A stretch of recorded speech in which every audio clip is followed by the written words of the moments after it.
Everybody to another live reaction here at I'm Not a Coach. I'm your host, Dave Huerta. Thank you so much for joining us. And man, we got an NFC North matchup, Minnesota, Chicago. It's going to be interesting. Both of these teams, their offenses have changed a little bit. Both offensive coordinators, I am pretty sure, were let go or demoted over the last 2 weeks. So these offenses are going to start to look a little bit different than they did over the last month, especially. Both of these offenses struggling to put out points or at least being consistent. But we're gonna see if Minnesota is gonna be able to change things up. They are coming in obviously 8-2, second in the NFC, one of the best records in the NFL, and they are not far behind. Sorry, not far too far ahead of the Green Bay Packers, who play later on today. So Minnesota is going to need to get a win over their division rival to stay ahead of the Green Bay Packers and also not lose too much ground to the Detroit Lions. And then on the other side, you have the Chicago Bears, who at one point this season were 4-2. They were looking amazing. It looks like they were ascending. And then boom, boom, boom, boom, 4 consecutive losses. Tough. So to start out here, we have two receivers to the left. Chicago on offense. Williams looking, throwing it underneath to his tight end to the right, and he's going to be good for about 8 yards. But we do have a flag on the field. And there's going to be holding on Chicago on the very first play from scrimmage. So move them back.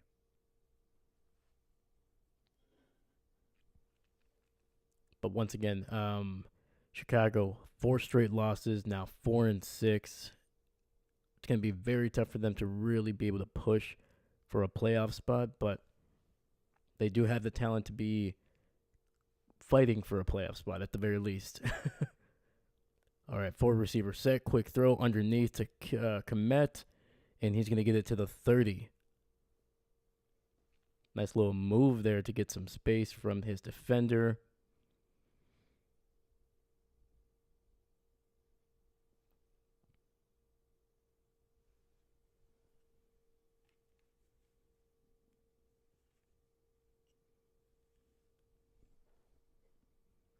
All right, Williams under center, 2 receivers to the left, single back in the backfield. We got DJ Moore at the bottom of the screen. It's going to be a toss to the left, and Swift cutting it inside, gaining about 5, maybe 6 yards.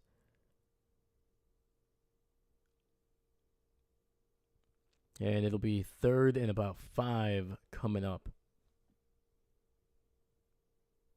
And I think we talked about this this Minnesota Vikings defense during my power ranking video that dropped a few days ago. So this team is playing a lot better over the last couple of weeks. They had a little bit of a dip in October, but over the last 2 weeks they have looked a little bit more like themselves. So I'm expecting this game to be a big defensive and a quick throw, and it's going to be incomplete here. Minnesota sending some pressure. Williams' pass was batted down at the line. Who got their hands on that one? And that was the former Wisconsin Badger, Van Ginkel. Brand new signing for him this year. I believe he was with the Miami Dolphins for most of his career.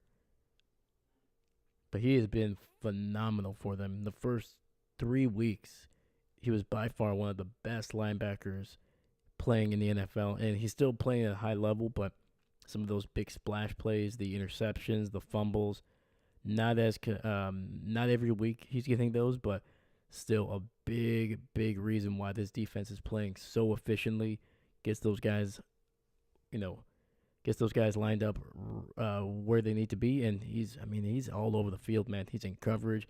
He's on the line, stopping runs. The guy's been phenomenal. And the Vikings will start with the ball here on the 26th.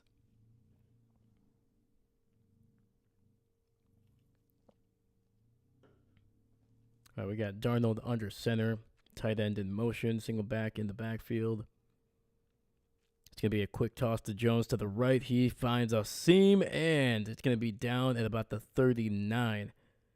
That was a heck of a run, 13 yards by the former Green Bay Packer.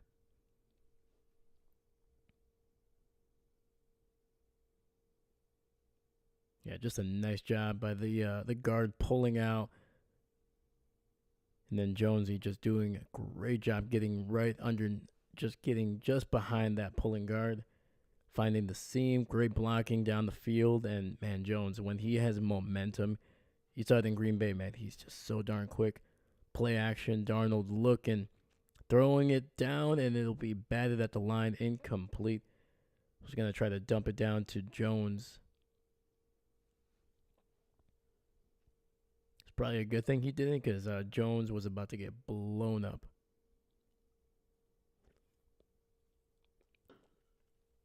Number 53 from Chicago was just barreling down on them.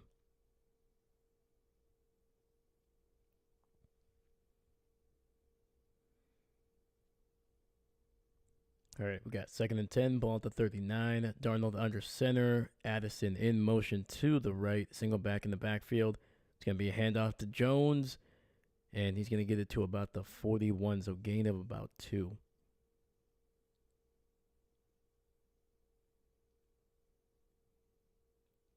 So we talked about the offense by Chicago struggling to put up points, struggling to move the ball, just overall looking very inefficient over the last month.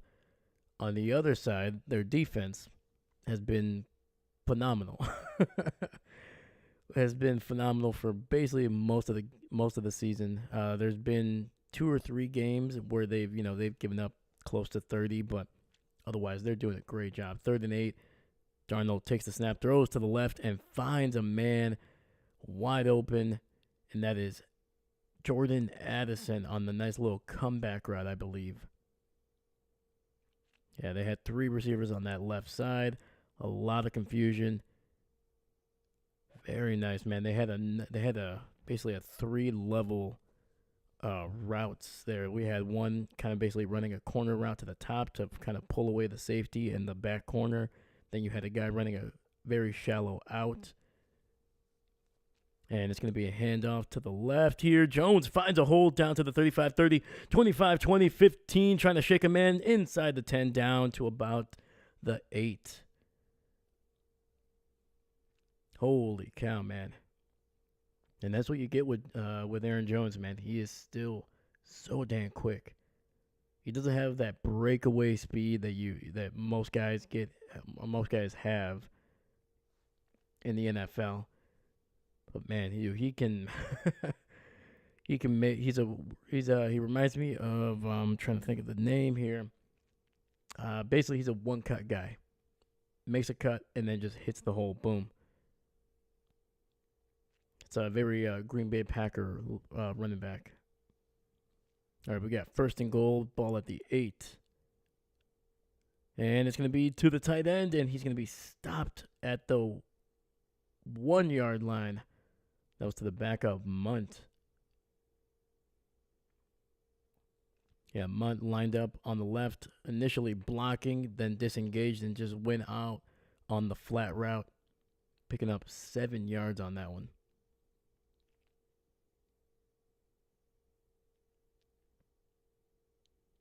And, of course, it's just as I'm praising the Chicago defense, that's when they start giving up big yardage.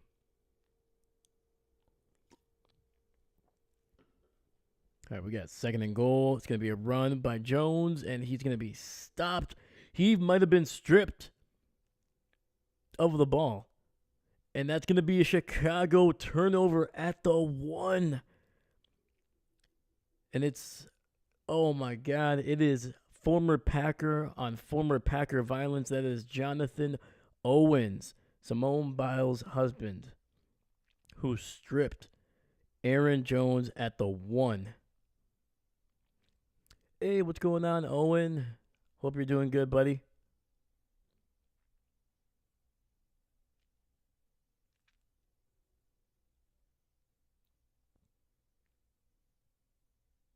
Owens and Jones were teammates for basically, I was going to say 2 years. I forgot he was only there in Green Bay for 1. They were teammates last year in Green Bay, and now Jonathan Owens making a heck of a play, taking away what looked like it was going to be a scoring drive at the very least for the Minnesota Vikings. Holy cow! Landon, what's going on, bud? Good to see you. Good to see you.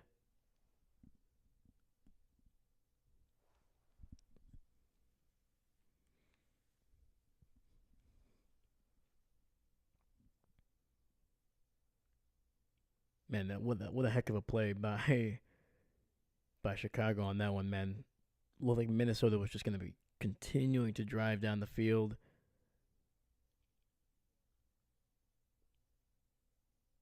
But there you go, man. Like I said, that defense has been playing phenomenal for basically most of the season.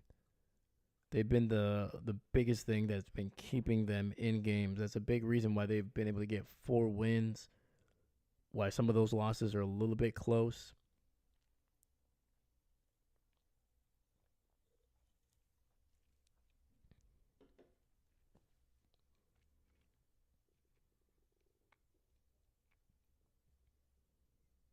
Now Chicago needs their offense to be able to move the ball down the field, give this defense some rest, but on top of that, just put up points, man. The amount of if you can put up points, some of these really good defenses, they start attacking, they start creating turnovers.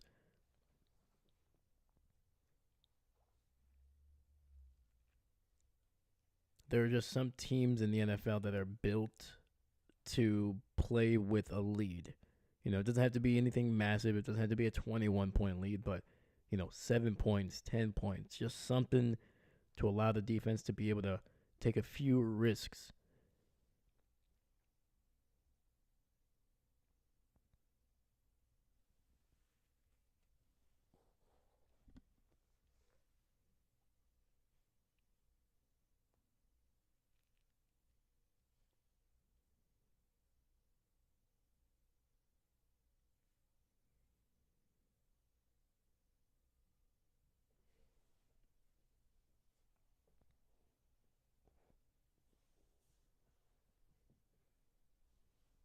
Aaron Jones looking as sad as I've ever seen him. Probably thinking, man, I should have stayed in Green Bay. We'll take him. We'll take him. By the way, we'll give you a 6th round draft pick for Aaron Jones right now.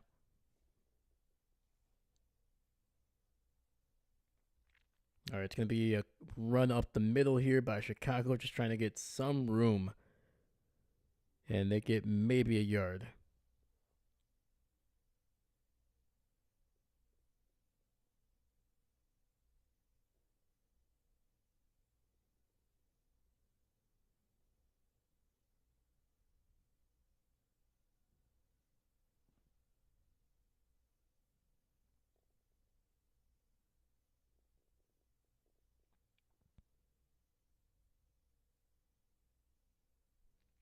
And it looks like we have a Minnesota Viking down on the ground. That looks like it's Pace getting checked out by the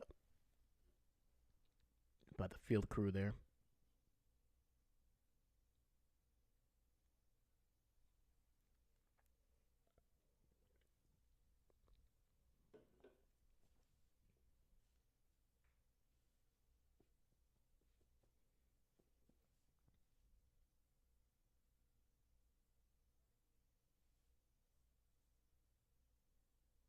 All right, looks like we are going to commercial break here in the first quarter. Still no score.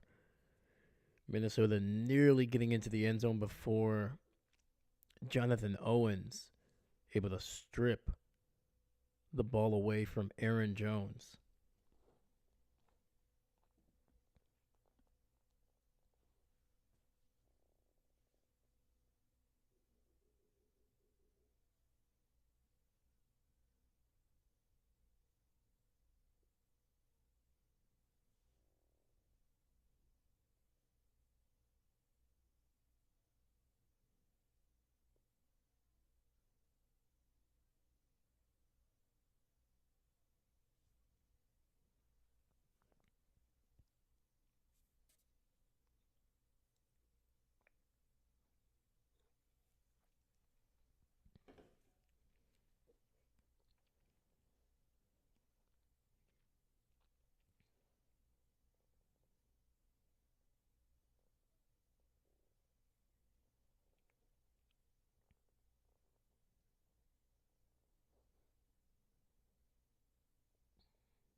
Just looking to see if there was any surprising inactives for this game, and seems like the only one was Josh Oliver, who has been a pretty good tight end in the league, but he hasn't had a whole lot to do this season thus far. So he's been solid for him. Uh, nine receptions, 216 yards, and 3 touchdowns so far. It's a big reason why I think you're seeing Munt play a few more snaps than you usually would. So we got 2nd and 8 here, ball at the 4. Williams rolling to his right, trying to find somebody, and unfortunately Cole Kmet drops the pass at the 20. It would have been a big first down. That was a heck of a throw by Caleb.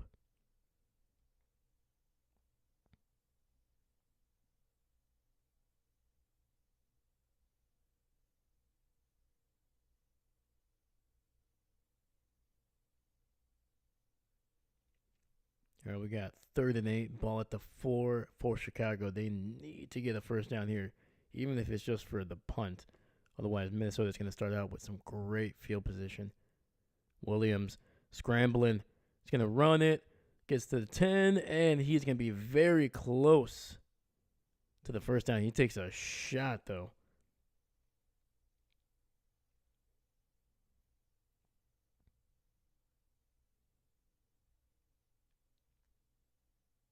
Got a lot of pressure there, then just got out of the pocket from the 11, and he looks like he came close to getting that first down. And they are saying he did. He did reach out that ball there. You got to be careful, man. He didn't. Kept that one on the inside arm. All right, so 1st and 10, ball at the 13 for Chicago here. Minnesota showing pressure. They do. They get it out to their running back on the swing route, and he's going to be good for about 5 or 6 yards.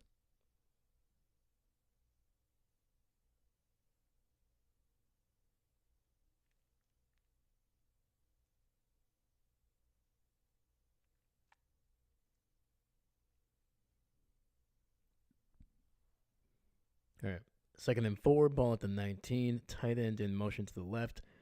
2 receivers stacked up on the right, and it's going to be a toss to the right. He's got some room, and he's out across the 30 down to the 33, and that was DJ Moore.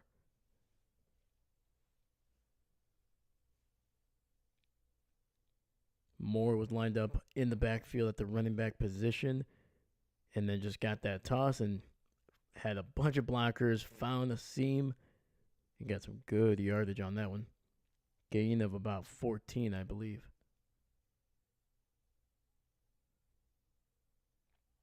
1st and 10, ball at the 32. Single back in the backfield. Williams under center. Receiver in motion to the right. And it's going to be a handoff to the right there. And Minnesota doing a great job of getting Swift on the ground for no gain.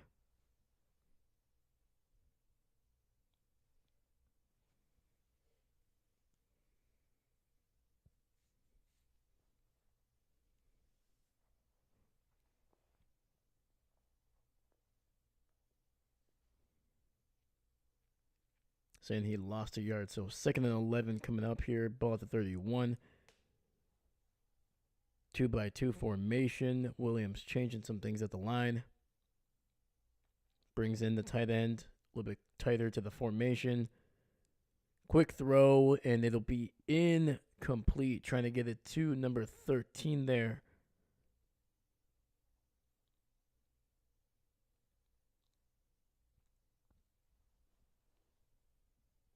So 3rd and 11 coming up here for Chicago.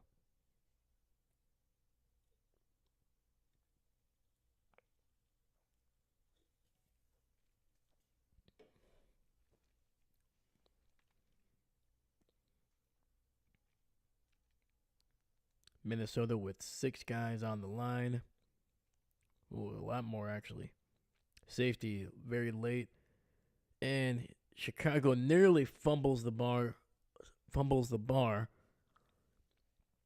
My goodness. nearly fumbles the ball. Grenard, that's what I was trying to say, able to get his hands on that one.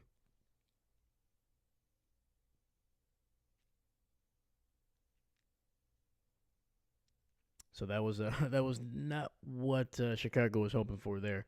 Did not even get that play off the ground. Loss of 4, so 4th and 15.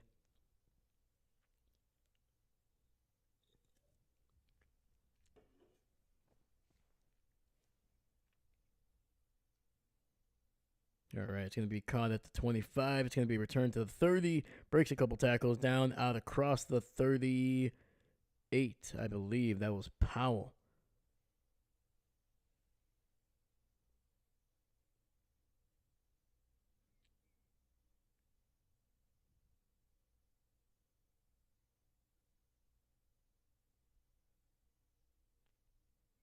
There's a flag on the field here. I'm not sure if it's for a late hit.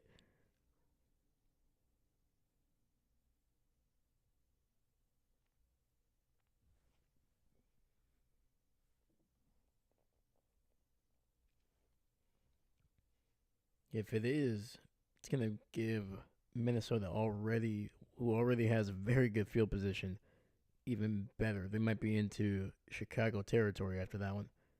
Oh no, it's against the Vikings, so it's going to be holding on that one.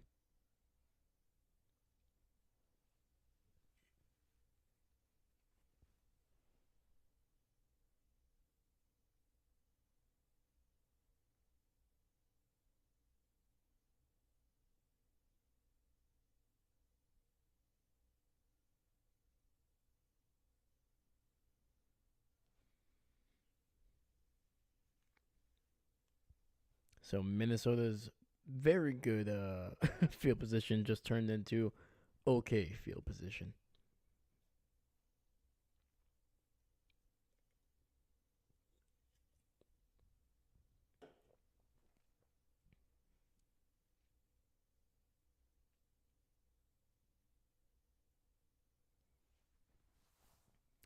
Seastrom, what's going on? Good morning, man. How you doing today?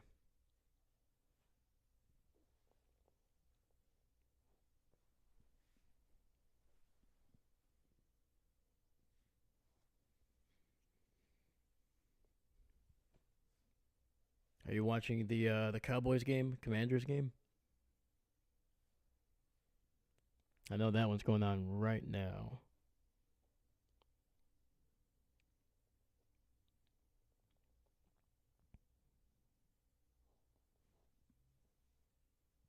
Doing all right? All right, man.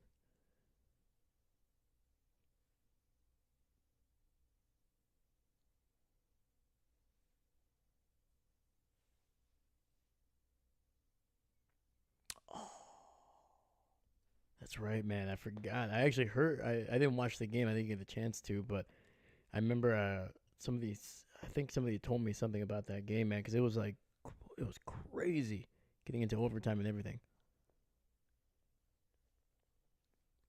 Holy cow, man. Dude, that's a tough one, man. Texas A&M. Mm. Were they? Did they? Were we already in the playoffs here, or the college playoffs, or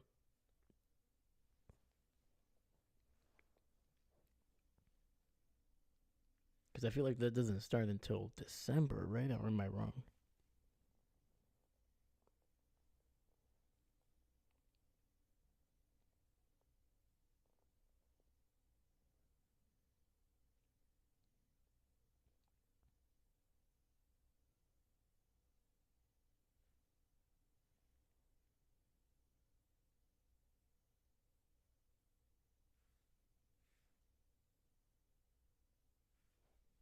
All right, looks like we are back here. 1st and 10, receiver in motion, single back in the backfield, play action.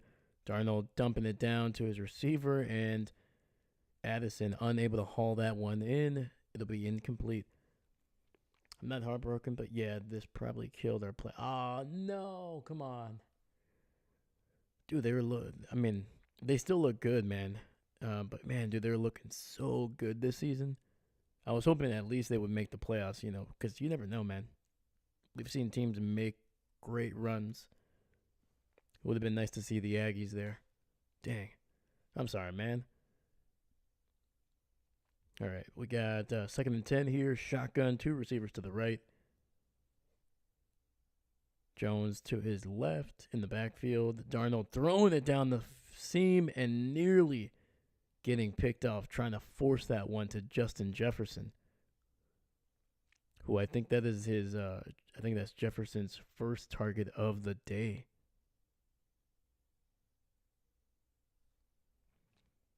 Now we'll just have to wait and see if we can beat Texas, if we can beat that. Is honestly just as good as getting. That's fair. Heck yeah, man. Anytime, hey, man. Trust me. I mean, granted, as a Packer fan, we've been fortunate not to not have too many losing seasons or seasons where we're just really bad. But even on those seasons where Rodgers ended up getting hurt and we're losing, 2 or 3 games consecutively, anytime you're watching football, man, it's always a good time. At least until the 3rd quarter or the 4th quarter when you're starting to, starting to get real, the lead starts to get a little bit too much. But yeah, man, anytime you can watch your team compete, always a fun time.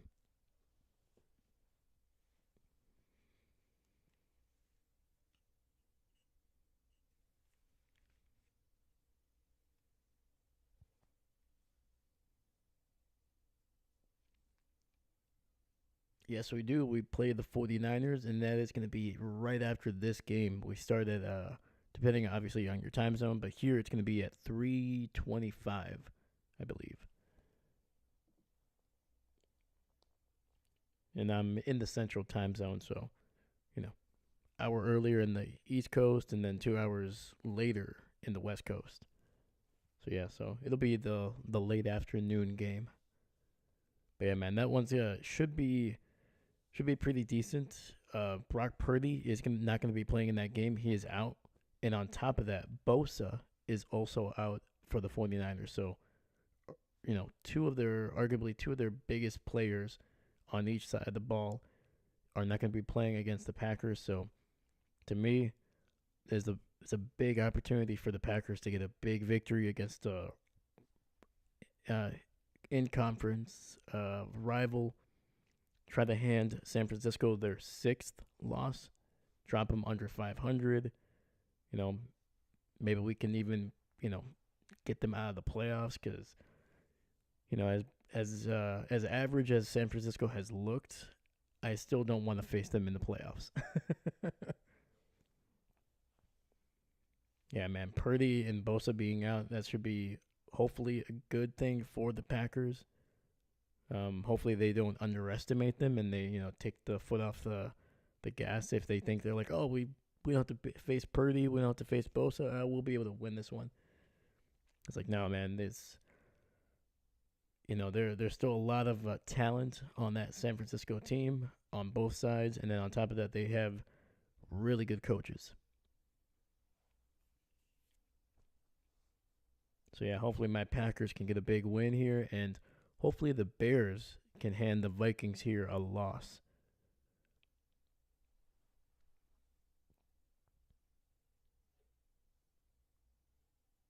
Yeah, because right now Green Bay, they are 1.5 games behind.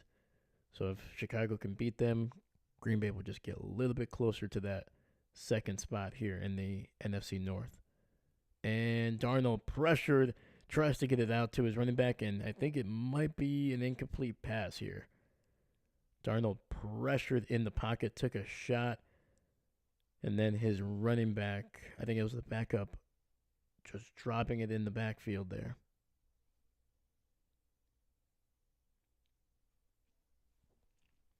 But yeah, but speaking of injuries, isn't Duron Bland for the Cowboys, man? He's back, right? It's been a while since he's been on that side of the ball. So that's a little bit of a uptake for that defense.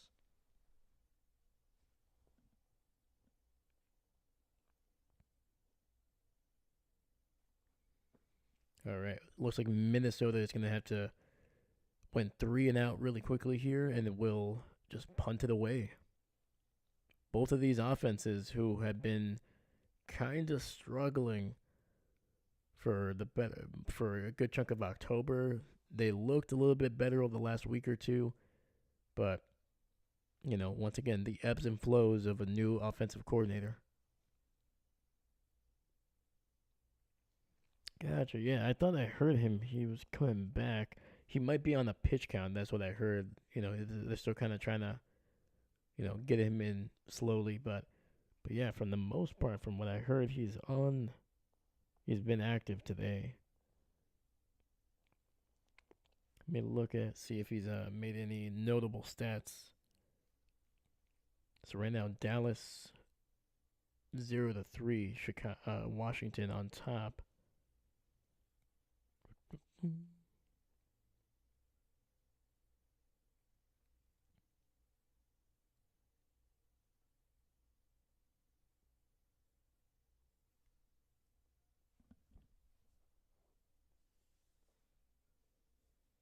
And we got Chicago play action down the field, forcing it into a window, but it's caught at the 50, 45, and he's going to be out across the 40. That is Keenan Allen with a huge catch and run, getting it into Minnesota territory. I think he might be down at around the 39, maybe the 38. Just a nice little corner route there, and Williams just squeezing that one into a tight window. Holy cow. Dude, that was an NFL quarterback throw right there. That was like borderline Aaron Rodgers type. That was impressive. So 1st and 10, ball at the 39. Single back in the backfield. And looks like there was some miscommunication there because that play looked ugly from the very beginning. So I ended up losing a yard on that one.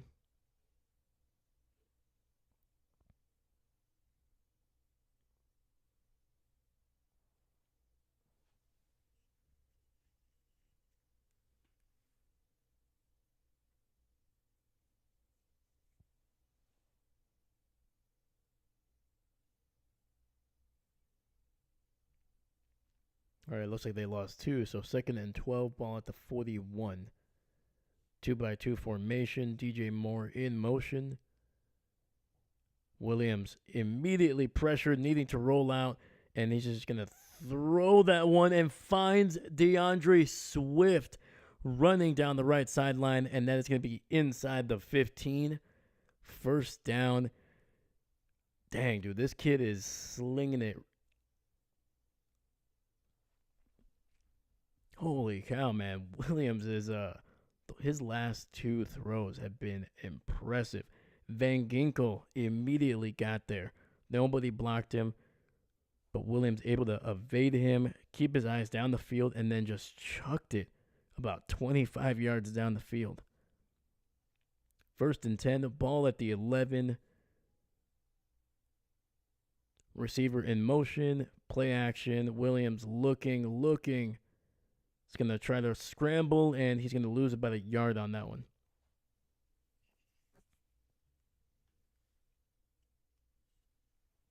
So let's see. So Swift was in the backfield, and basically he was running a wheel route. Eventually it was supposed to be a flat route, but he saw Williams trying to buy some time, so then he just turned up field. And the linebacker that was staying with him just could not stay with Swift. Ball perfectly placed. All right, we got 2nd and 11 here. Quick throw underneath. DJ Moore able to get to the 5 inside, down to the 3-yard line. He's going to be just a yard shy of the 1st down.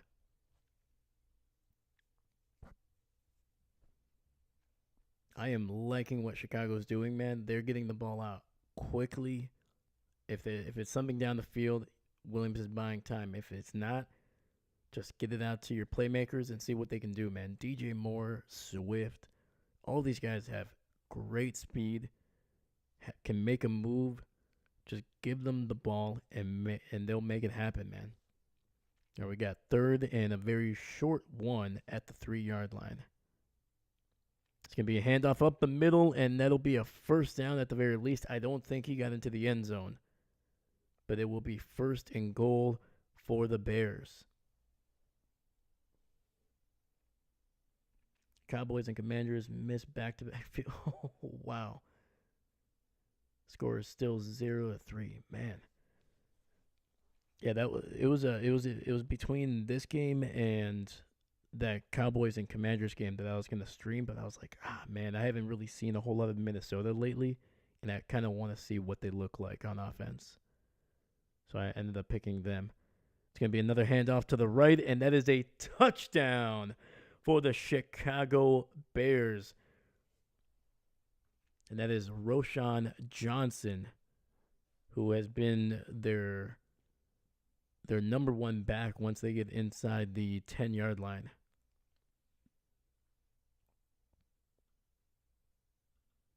All right, this is if you're a Packer fan, this is what you want. You want Chicago to get a win. Ideally, you would like them, both of these teams, to lose, but unfortunately, they don't do that in the NFL.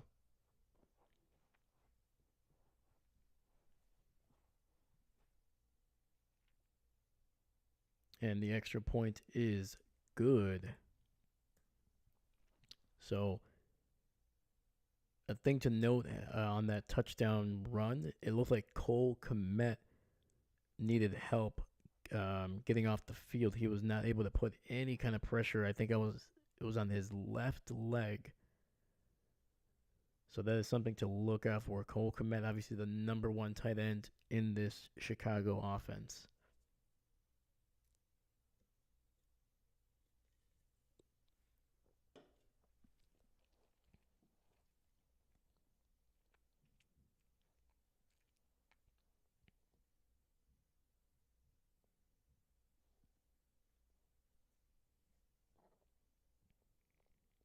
So right now, man, looking at the Cowboys, Cooper Rush seems to be starting out pretty well, man. 7-9, 67 yards.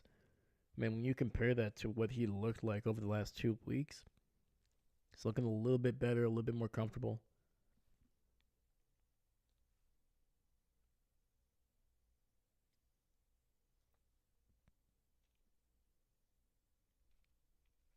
Yeah, so we know the limitations of that Cowboys offense, and right now don't really have a real true running game. Rico Dowdle, he's been solid for them, but he's not a number one back. I like him a lot, but he's definitely a more of a complimentary running back. I hope he stays in Dallas because I think he can do well there. But I think it's going to be up to that defense. If they can hold the Commanders to 20 points, I think the Cowboys do have a legitimate chance. And Minnesota's going to return the kickoff here. Going to get to the 25, to the 30, and taken down at about the 33-yard line.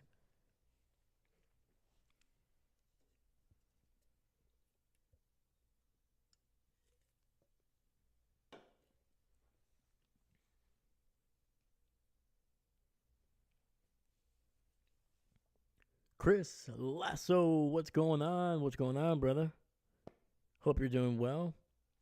Good afternoon to you, good sir. What game are you watching, Chris? And it's going to be a handoff up the middle, big hole, and that is going to get all the way down to the 49. Holy cow, man. Cam Akers, who has been coming on this Minnesota offense. He's over the last couple of weeks, he has kind of been almost splitting the carries with Jones. I think Jones is still a little bit in the lead, but Cam Akers slowly getting more carries, more snaps. All right, so 1st and 10, ball at the 48. Chicago jumps off sides. Darnold has a free play, throws it down the field, and that's going to be incomplete, trying to get it to Jordan Addison. Dolphins, Pats, there we go. Yeah, let me check that one out here. Let's look at the score.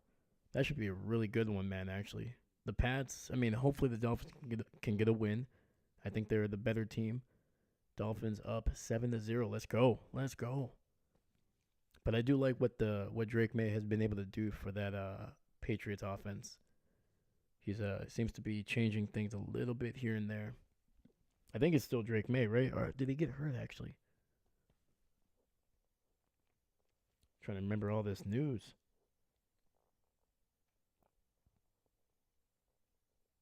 Okay, no, it's Drake May. All right. I was like, who got hurt? I knew there was a quarterback that got ended up getting hurt, but I can't remember. But yeah, man. Drake May 4 for 6, 38 yards. All right. Tua, man, 6 of 8, 71, and a touchdown already in this game. And play action, Darnold throwing it down the field, and it'll be caught by Jordan Addison inside the 5, down to the 2. Holy cow, man. Okay, Drake is in. All right. That's what I was looking at. All right. Just double checking. Dude, the coverage by Chicago was pretty solid, but that throw was just perfect. It was right where it needed to be, just in between the safety.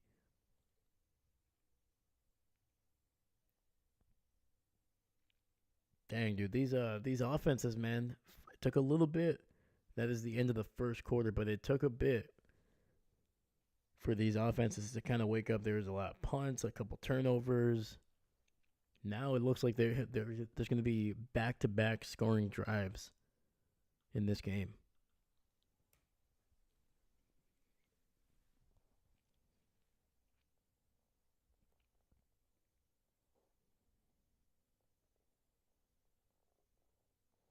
Wait, Antonio Gibson is with the Patriots?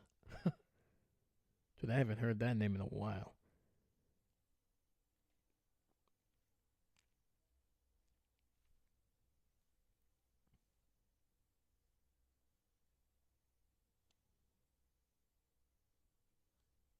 And Giannu Smith, 5 for 50 and a touchdown already, man.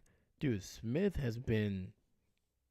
he's been a big part of that offense, man. I'm not gonna lie, I'm kind of surprised how much of he's just putting up some big numbers, man, for like a tight end like of his caliber.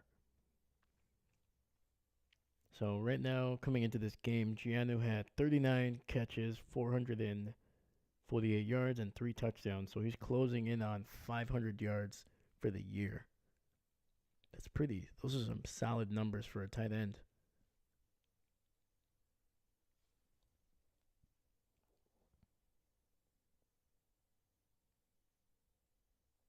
Let's go, Miami. Let's go.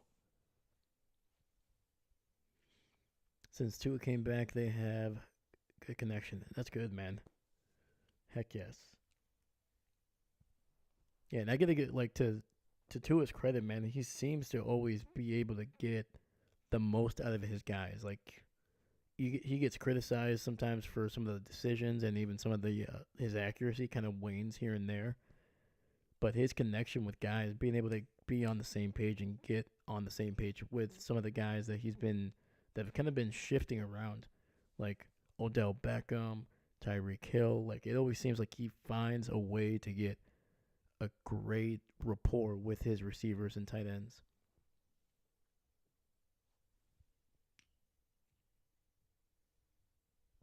No, I'm glad the Dolphins are.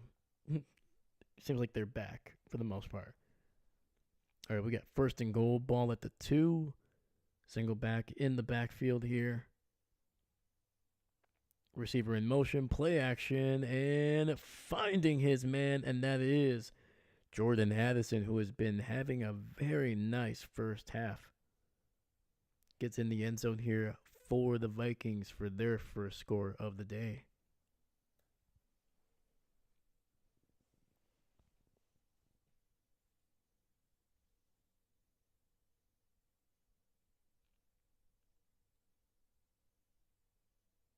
Just a nice little shallow crossing route by Jordan. Once again, the coverage, phenomenal. Literally had a guy draped on him, all over him on the previous big catch.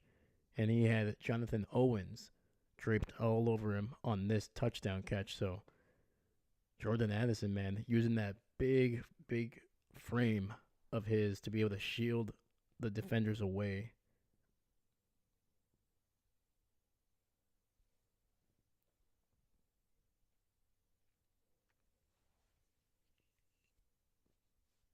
Dang, dude, that acceleration by Addison on that deep route.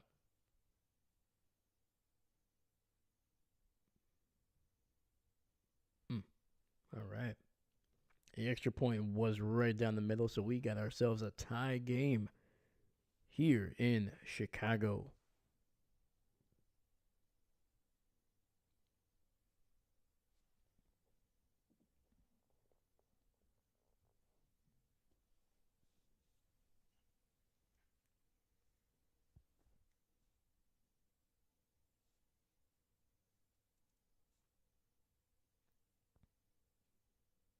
Oh, and I might as well say it now because I'm going to do a post in a couple days here. But next week, with the holidays and everything, we are going to be streaming on Thanksgiving. We'll be trying to do all three of the games that are there. Then we're going to do the Black Friday game. And then for Sunday, I will not be streaming anything. I'm going to be spending some time with the family. We're going to be doing our Thanksgiving on that day. But then I will be back for Monday night. So we're still going to get 5 games in, but it's just going to look a little bit different.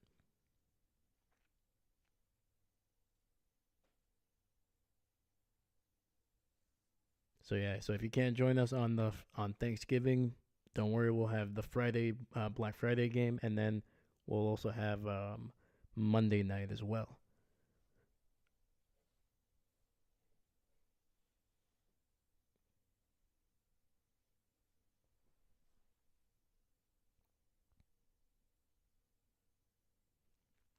All right, we got Keenan Allen in motion to the right, single back in the backfield. Williams under center here, pressured by Minnesota. It's gonna be a toss to the right,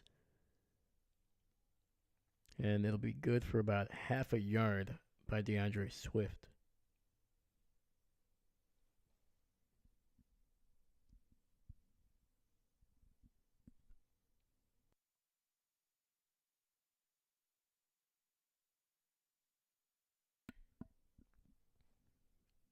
All right, Chicago in the eye, another toss this time to the left.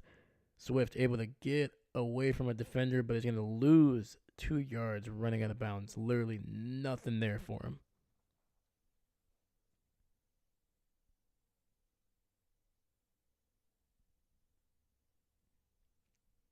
Well, some good news for Chicago. Cole Kmet is back on the field.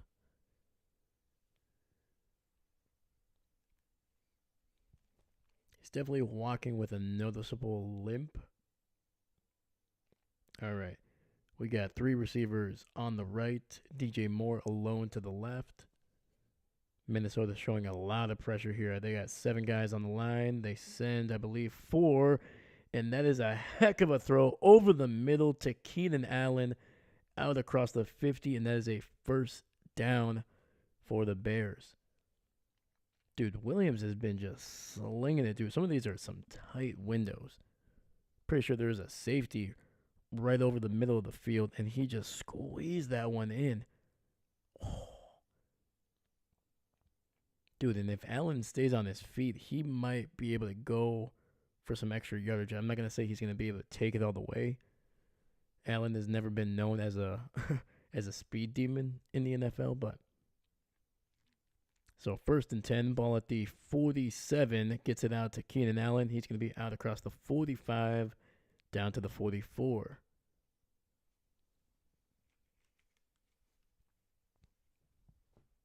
Nice little flat route there by Keenan. He was probably a little bit tired after that 3rd down conversion. He's like, all right, man, I can't run down the field, but I can do a flat route.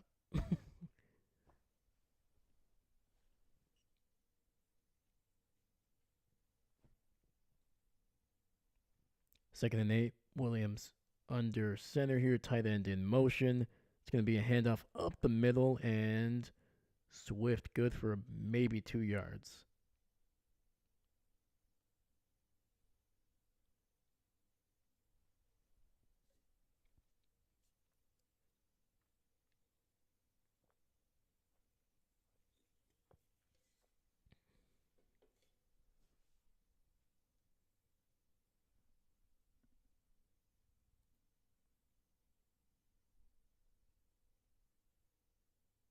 three receivers bunched up to the right, DJ Moore alone to the left.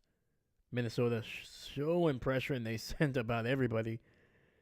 But again, Keenan Allen catching that ball about 2 yards short of the first down, but then able to fight his way for the first down. Man.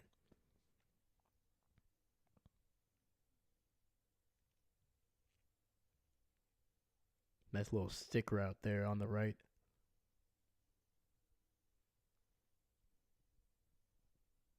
Yeah, Allen able to motion out of that just to the outside of the other two receivers. The other two guys running deeper routes, pushed the defenders, the corners a little bit further away, and Allen just underneath.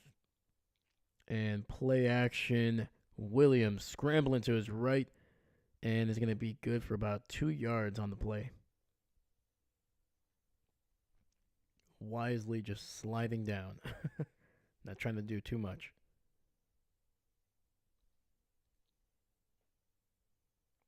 So far in this game, Caleb 9 of 12, a buck 26.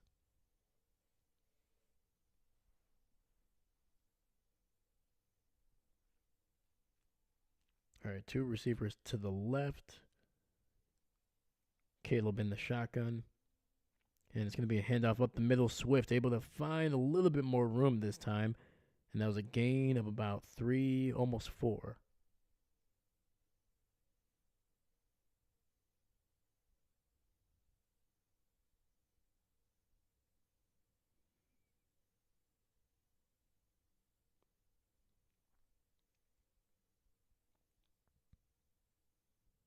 Yeah, right now Swift seems very, very choppy when he runs. He's not running as smoothly as you would like.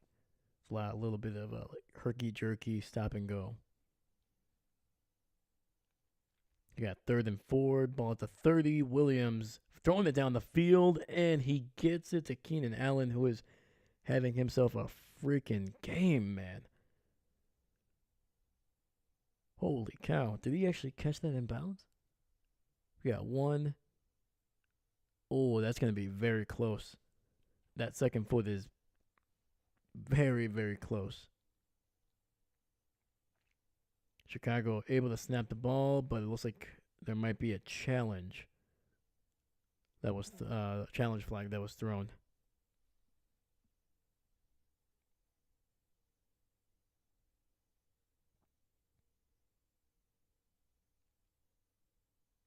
I mean, it was a heck of a throw, heck of a catch.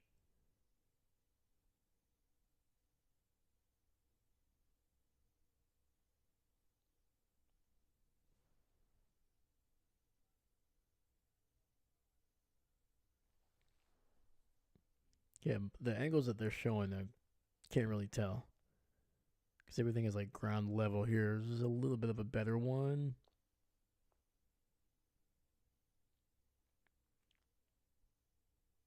Yeah, so far the camera angles are not great, so I'm assuming, just based off of that last one, I think it's going to be incomplete. I think literally just a part of his toe was on the line.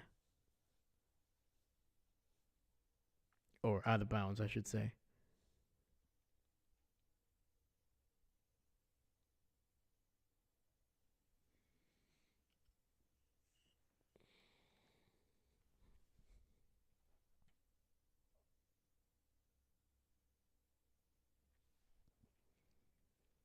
All right, so while we're on commercial break here, let's look around the league and see what some scores are looking like.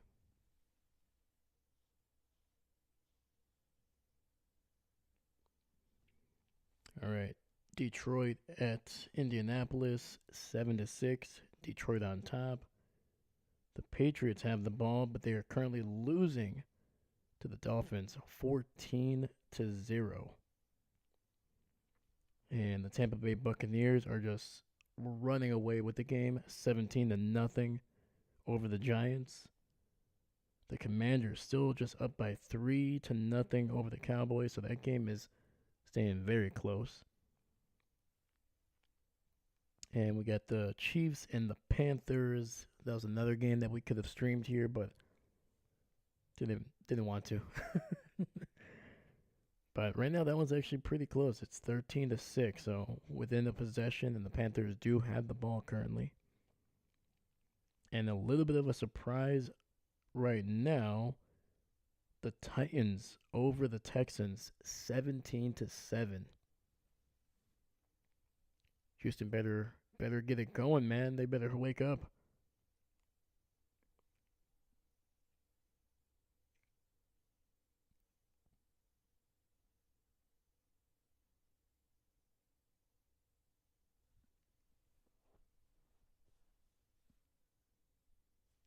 So yeah, the biggest. It looks like the Lions just scored, so it's now 14-6 over the Colts. But yeah, nothing too surprising outside of the Tennessee Texans game. That one, I was not expecting that score. But yeah, otherwise, everything is kind of just in line with what should be. So we are back, and they did reverse the call. That is going to be an incomplete pass. Very surprised by a little bit by Allen. He took a big giant step on that second one. Usually you would think a veteran like that would just drag that foot instead of trying to actually like step down. All right, so we got a 48-yard field goal attempt here by Cairo Santos. Last time we saw this guy try to make a kick, he got blocked. Kick is up, and it is blocked again. Minnesota has it, and they're going to try to return it here down to the 40. He's got some blockers, and he's going to be taken down at the 47. And Minnesota able to block that one, and Cairo Santos is having a horrible turn of events over his last two kicks, man. First, the Packers block a potentially game-winning field goal. And now Minnesota blocks this one. This one was just, geez.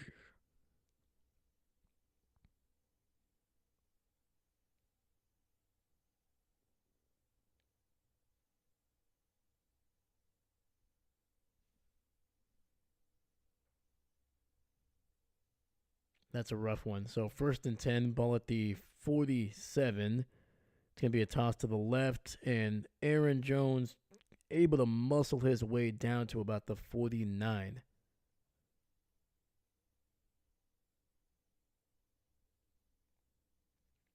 So yeah, on that blocked kick, just a great job by the Minnesota Vikings, just getting some pressure on that, looks like on the left side of the offensive formation.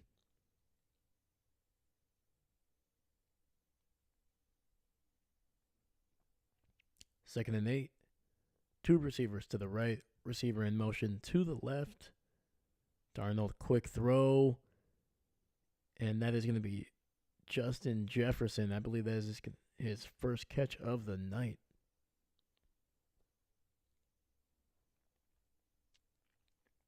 So we got 3rd and 1 coming up here.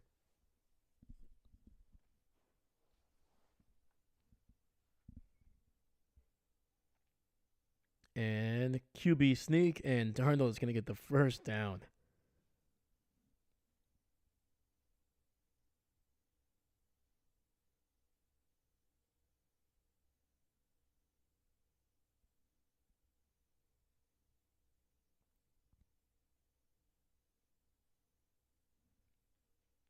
All right, man. Minnesota continuing to drive down the field here. 1st and 10.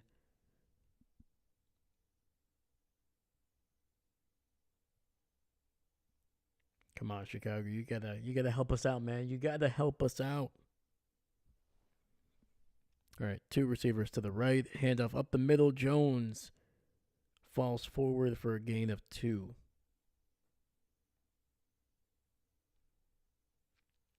All right, we'll have a 2nd and 8 coming up at the 41 of Chicago.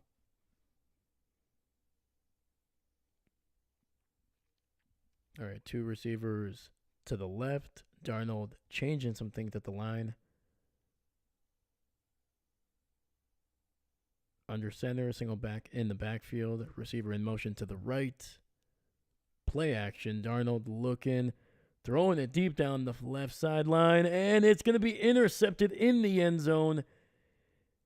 And that is Jonathan Owens, who had the forced fumble and fumble recovery on the opening drive. But there is a flag on the field.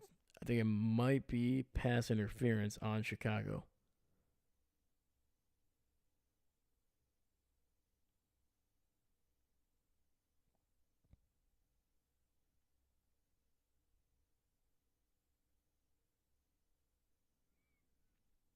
And just based on the reaction of the Chicago Bears, it's going to be on them, and it is. So that'll wipe away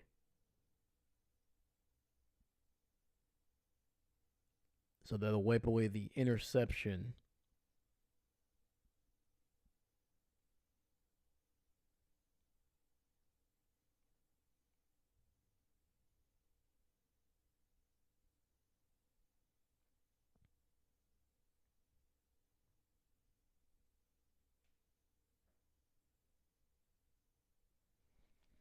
All right, so we got first and goal after that penalty. That ball was intended for Jefferson. Ball at the 6. Single receiver. Nope, he's in motion now to the right. Single back in the backfield, and Jones punching it in to the 5. I think he's going to be down at about the 4, maybe.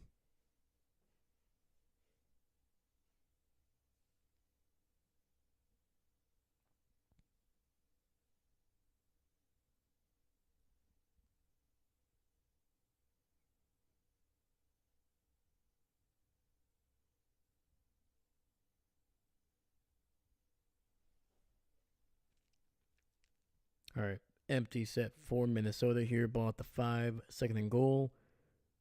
Jones in motion to the right. Darnold looking only to the left, and he finds a man for the touchdown. And that is Naylor there, Jalen Naylor.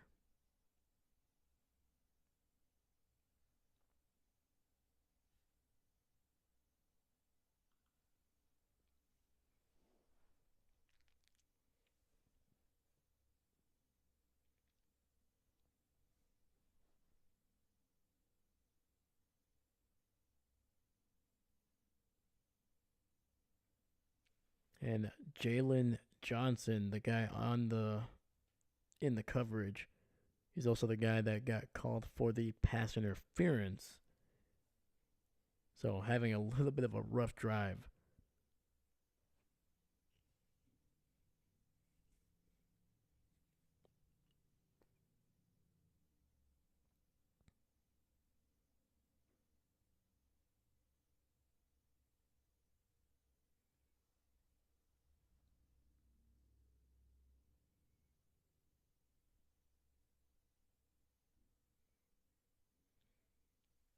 So it looks like they might be reviewing this one, trying to see if he might have stepped out of bounds beforehand.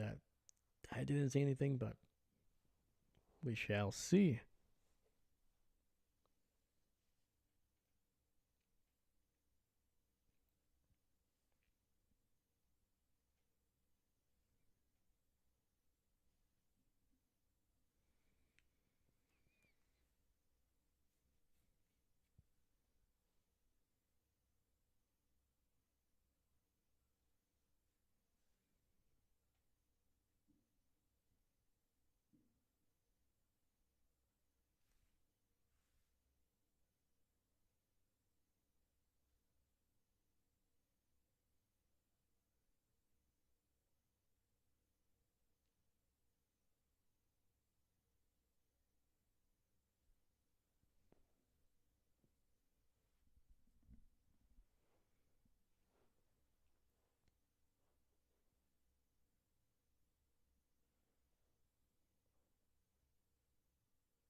Oh, it looks like he did just step out of bounds before that ball crossed here. Actually, no. Sorry, the angles that they were showing were not great. Some of them were like dead on, like straight. But no, it looks like it is going to stand as a touchdown. That ball crossed before he stepped out of bounds. And the extra point is good here. And the Minnesota Vikings have scored 14 unanswered points to take the lead in this game.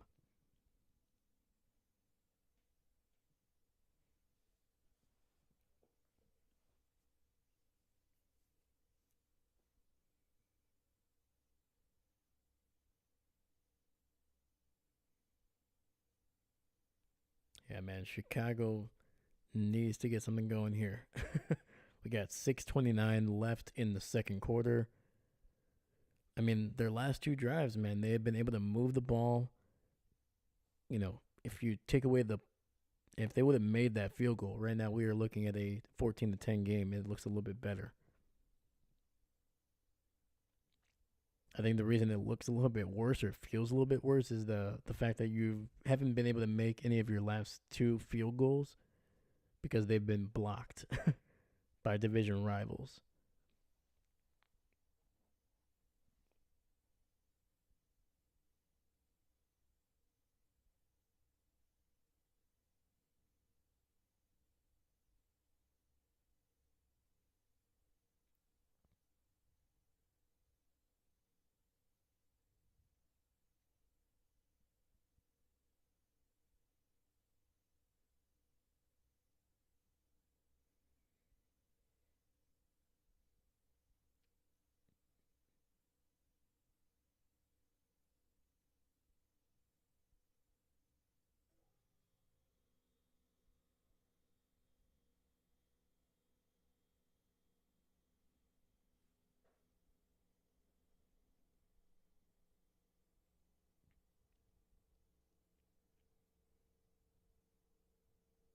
All right, we got Caleb under center here, single back in the backfield. The ball at the 30.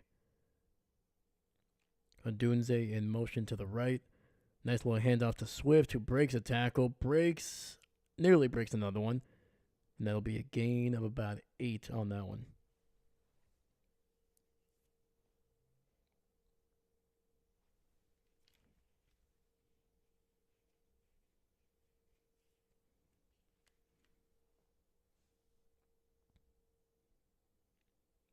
And that was Harrison Smith, the All-Pro safety, man, making a great tackle. We got 2nd and 10, ball at the 38-yard line. Odunze in motion to the left. Shotgun.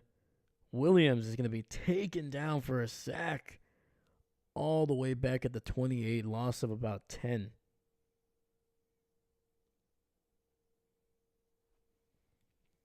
And that is Jonathan Grenard, the former Houston Texan, who has been having himself a phenomenal year. And he was able to fight off the left tackle and the left guard there.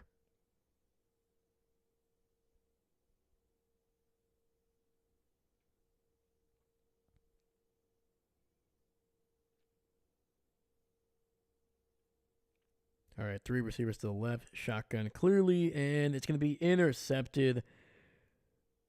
He might have actually dropped it. And that was almost intercepted by Cameron Bynum, sorry.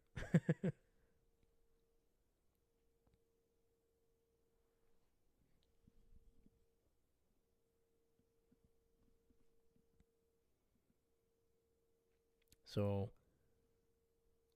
a very quick 3 and out for Chicago. Looked like it was going to be another good drive there. 8 yards on that first run. And then, bam, sack. Bam, nearly intercepted.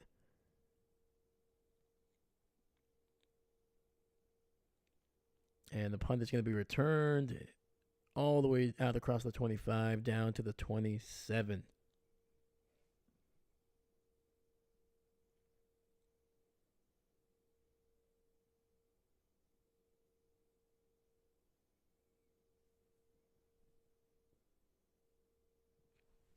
All right. I will be right back. We're on a commercial break. Stay tuned.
All right, we are back.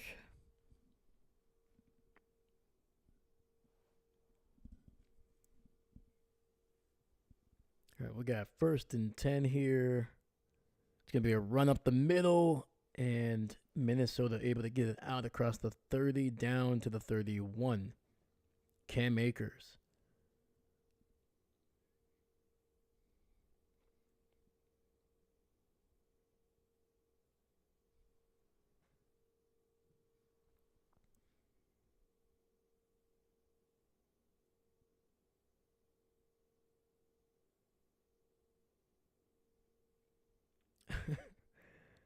2nd and 10.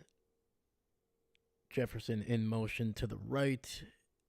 Darnold looking, rolling to his right, and he's going to just finally throw it away. So 3rd and 6 coming up. Sorry, just before that play, they were trying to show people in the stands. And I think they showed 3 people, and every single one of them was on their phone. Not even paying attention to the game.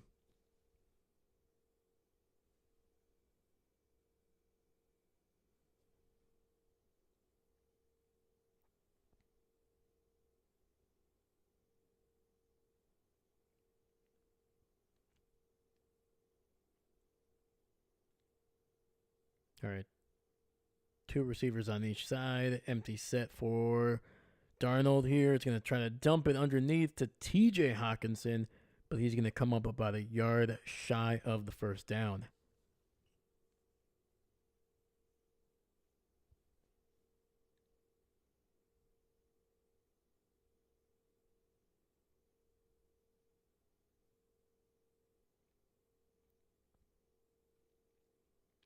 Needed to get to the 37, got to about the 36.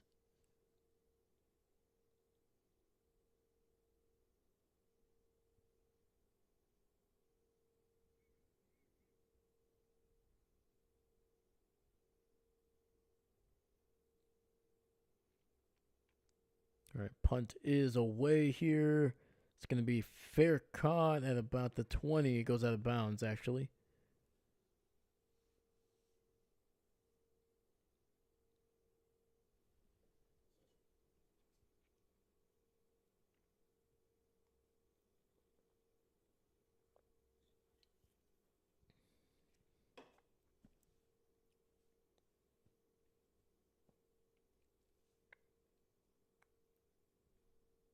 All right, looks like Chicago is going to have a little over 30 minutes to try to put up some points here, man. If they can take this all the way down, they should be able to kill most of this clock. I don't think either team has used a timeout so far, and we still have the 2-minute warning to go.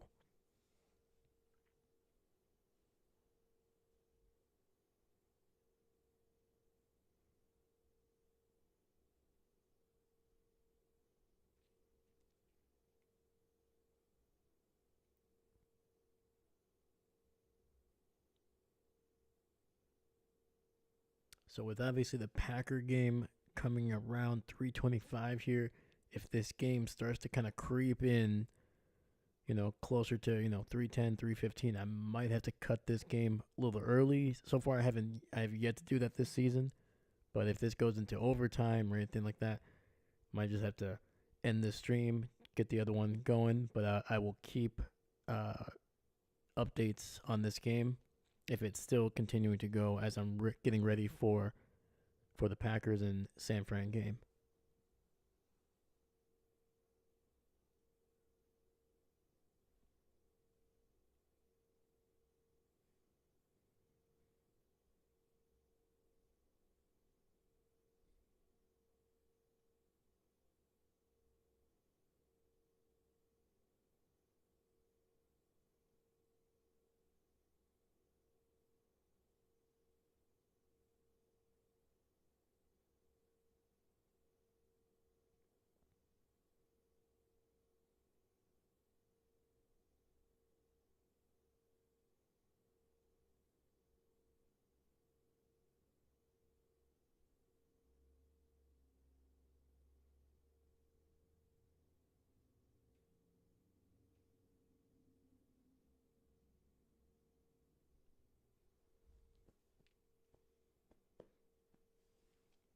All right, looks like we are back here. We got 3:09 on the clock. Ball will be spotted at the 20-yard line. Pistol formation, 2 receivers to the left, tight end in motion to the left. And it's going to be a quick throw underneath to Swift, who has a blocker, but only able to get about 3 yards on the play.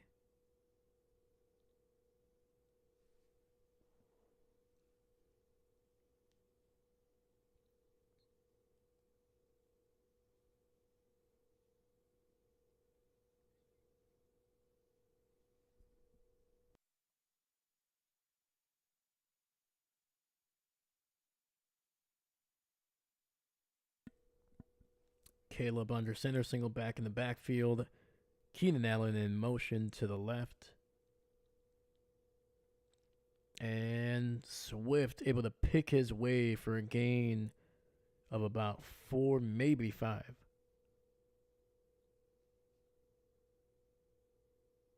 So we got 3rd and 3 coming up.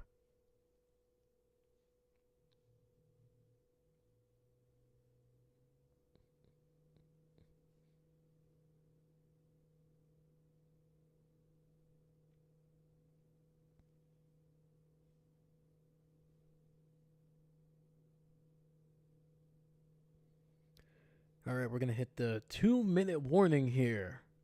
So going back to commercial break.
All right, 3rd and 3 here.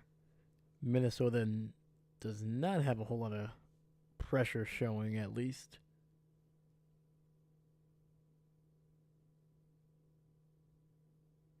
Empty set for Chicago. 3 receivers to the right. And they find DJ Moore underneath for the first down. Gain of about 5 on that one.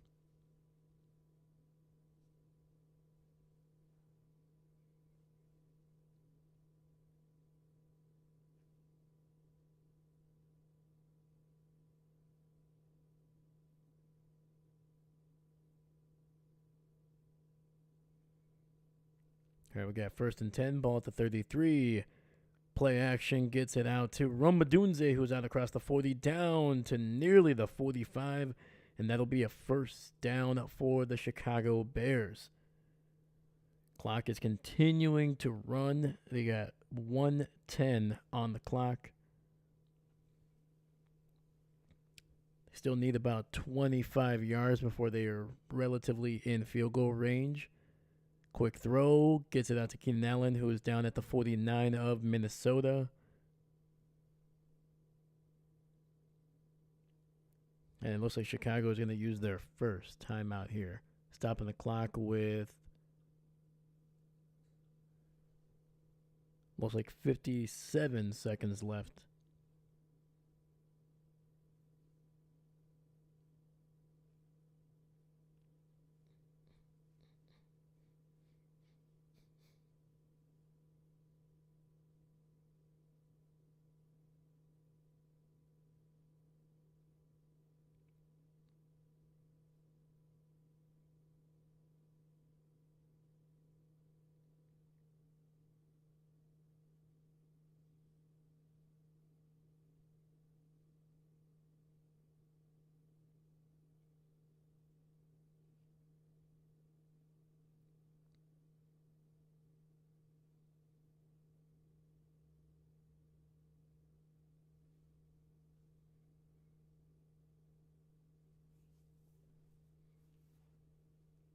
All right, 3 receivers bunched up to the left. Romadunze in motion to the right. We got a shotgun. Minnesota sends some pressure. Williams has time, finds his tight end underneath, who gets it out across the 35. That is a first down for Chicago.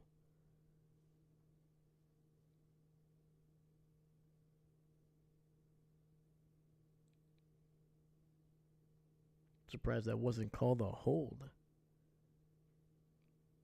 Yeah, able to get it out to Cole Kmet, who made some decent yardage after the catch.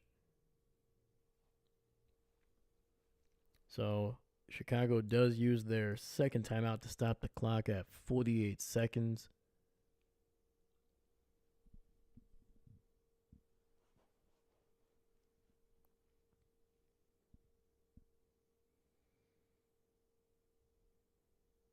All right, 1st and 10, ball at the 35. So they are technically in field goal range, but who knows? And it's going to be a false start on Chicago, so move them back here. And that is by the 1st round draft pick, right tackle Darnell Wright.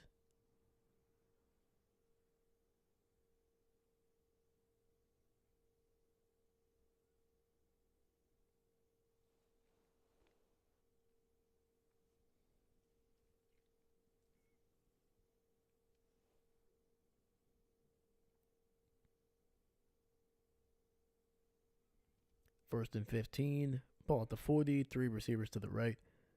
And now we have Romadunze in motion to the left. Quick throw, and Adunze able to get 3 yards.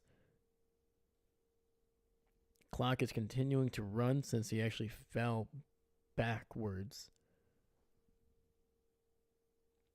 Minnesota showing a lot of pressure. I'm assuming they're going to probably have 3 guys falling back. They do. Williams changing some things at the line, costing a lot of time. And down the middle and nearly intercepted.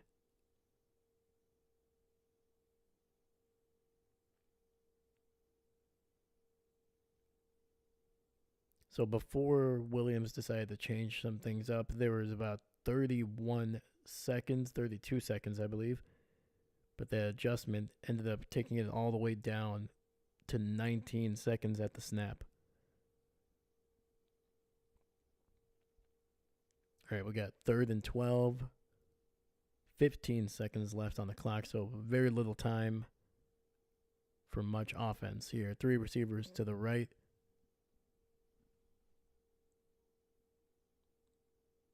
And they're going to throw it underneath to Cole Kmet, who's going to get it out to the 31, I believe.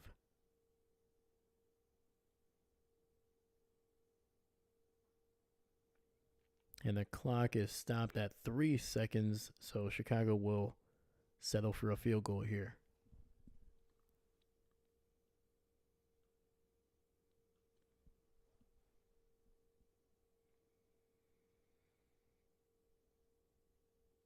Well, I should say they're settling for a field goal attempt. Well, let's see if they can let's see if they can even get it off.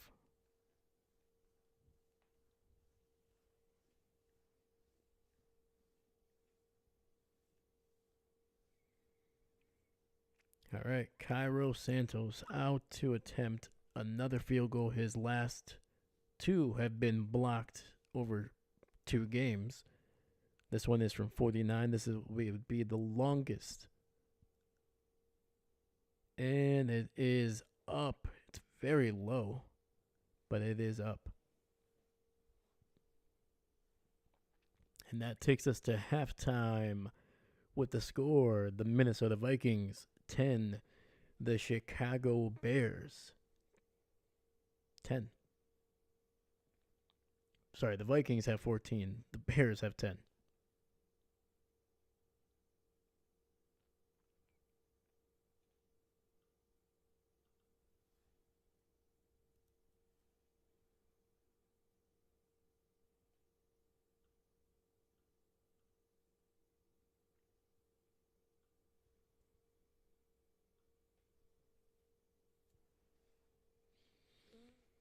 All right, man. So Minnesota very content to just let this clock run down. Big reason is that they get the ball to start the second half, so they can still, with a nice touchdown drive to open up the half, they could make this a 2-possession game.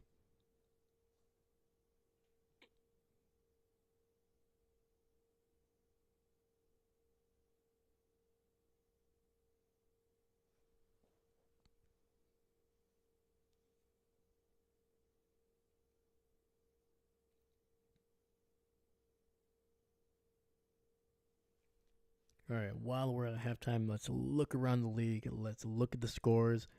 Then after that, we're going to talk a little bit about what we've seen from both of these teams and what they could potentially do in the second half to maybe improve some of their output. All right, so at this current time, we have the Detroit Lions 14-6 over the Colts with 11:53 in the third quarter. Miami Dolphins are absolutely running away with the game, 24-0 over the Patriots.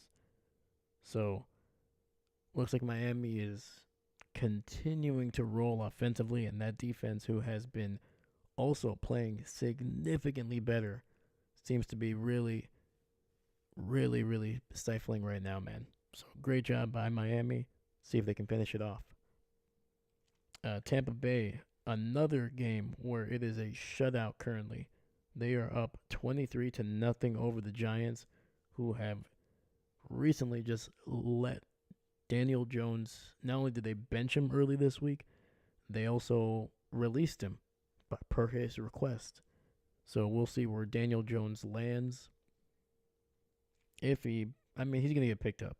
He'll be picked up by somebody, but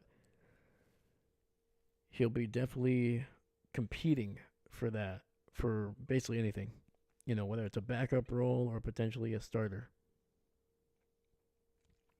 And at halftime, the Cowboys and the Commanders, 2 struggling offenses, and they are tied up at 3-3. Kansas City Chiefs up 20-9 over the Panthers. And then the the final score here, that I was surprised it was 17-7 at one point. Tennessee on top, but the Texans have made it close. It is now 20-17 at the half. Titans continuing to let some games slip away. They've held some leads this season, but they haven't lasted very long.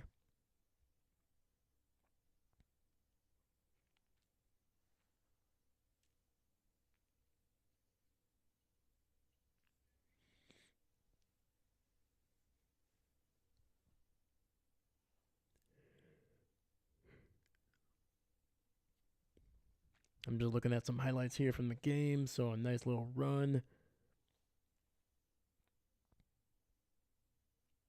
Jahmyr Gibbs. And of course, David Montgomery also getting in on the action.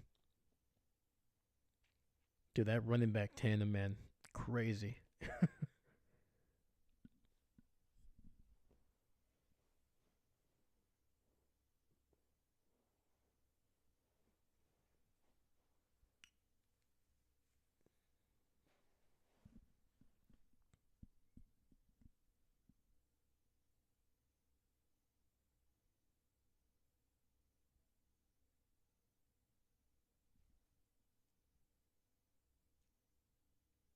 Baker Mayfield running for a touchdown.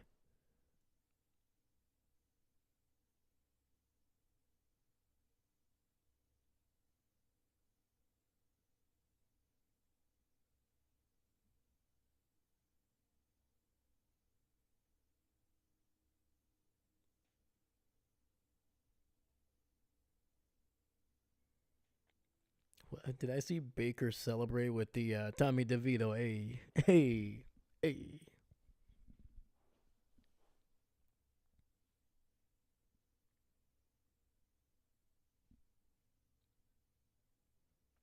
All right, this is the highlights I was looking for. Miami versus the Patriots. Nice little underneath throw to Giannu Smith. Gets it out to Achane, I believe. Yes. A lot of underneath throws here for Miami.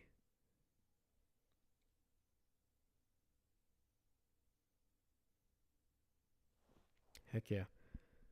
All right. So, back to this game that we are currently watching. So, let's talk about the Bears offensively. They have been able to move the ball on about half of their drives. Right now, Caleb Williams is the thing that's impressed me the most. His throws, man, those things are just into tight windows, and you're clearly seeing the talent that made him the first overall pick. Like he showed this stuff at USC, and he's showing the flashes of it. And that first half was phenomenal. Kind of started to trail off just a little bit. You know, they just weren't able to really run the ball. That was the biggest thing. That was, you know, you can ask your quarterback to throw, but if you can't, if the defense is just worried about the pass, you're not going to be able to do a whole lot. So DeAndre Swift needs to play better. They need to find some way to get either Roshan Johnson back into this game, but that's the big thing that I see offensively. Williams looking good. That offensive line needs to be a little bit better. They've given up a couple sacks here and there, but nothing crazy. Williams is the most sacked quarterback in the NFL, and today has not changed a whole lot. But once again, they got to get that running game going. They got to make sure that they can extend drives, keep Minnesota's offense away, and that also will protect Williams from having to either force passes into tight windows or get sacked.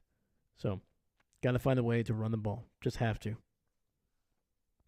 But otherwise, Williams is just doing his thing, man. He's going to be able to, sometimes he's going to drag this Bears team into tight games that probably should not be. You know, the Washington game is a perfect example of that. They were down 12-0 heading into the fourth quarter, and he was just able to will that team to take the lead basically until the defense let him down on that final play. But talking about defensively, for Chicago. So far, they've been solid. They haven't given up um, too many big plays. That one drive where Addison just took them to town, that was like their worst drive by far. The last touchdown drive by Minnesota was just, it's one of those you're just gonna get. You're just methodically moving down the field. Every defense in the NFL, even the great ones, are gonna give those up. It happens. It was just a really good scheme, good rhythm by the Vikings offense. So that one I don't really consider too much, but you got to make sure that you're not giving up the explosive down the field throws to Jordan Addison, to Justin Jefferson, things like that. And on top of that, minimize the mistakes, penalties. That's also a big one that got them into scoring range on that second touchdown drive. So that's what Chicago needs to do: minimize the mistakes, minimize the penalties, both on offense and defense. Find a way to run the ball, and on top of that, defensively, do not give up the big plays. Force this Minnesota offense to drive down the field. They are not as they're not as talented as some of the best offenses in the NFL.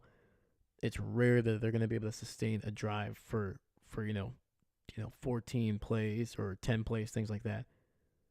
So you're going to be able to find ways to stop them, but you just got to force them to be patient and don't give up the big play. Anyway, Minnesota, what have they done offensively so that's worked? So I kind of talked about it. They've been able to throw the ball down the field with some success. They've also been able to get some penalties called their way for pass interference. So they need to continue to attack this Bears defense. This Bears defense, if you let them, they will start to really put some pressure on your quarterback.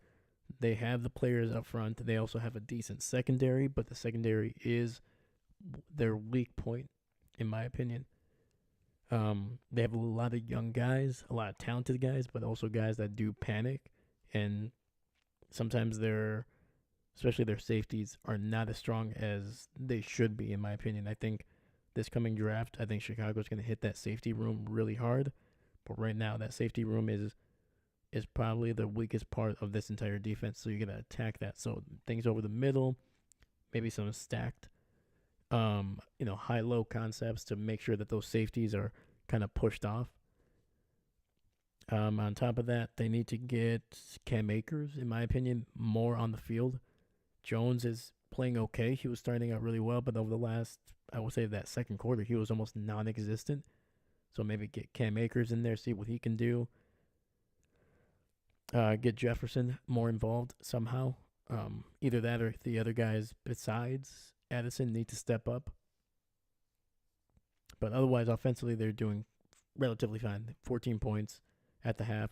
Pretty solid. If they didn't fumble the ball at the 1, it could easily be 21-10. So I think they're doing fine. Defensively, I think they have done a great job of being able to really fluster Williams at times. I think it has to do more with the Chicago offense than it really has to do with them. But at the end of the day, you're taking advantage of a weak offensive line, one of the worst in the NFL.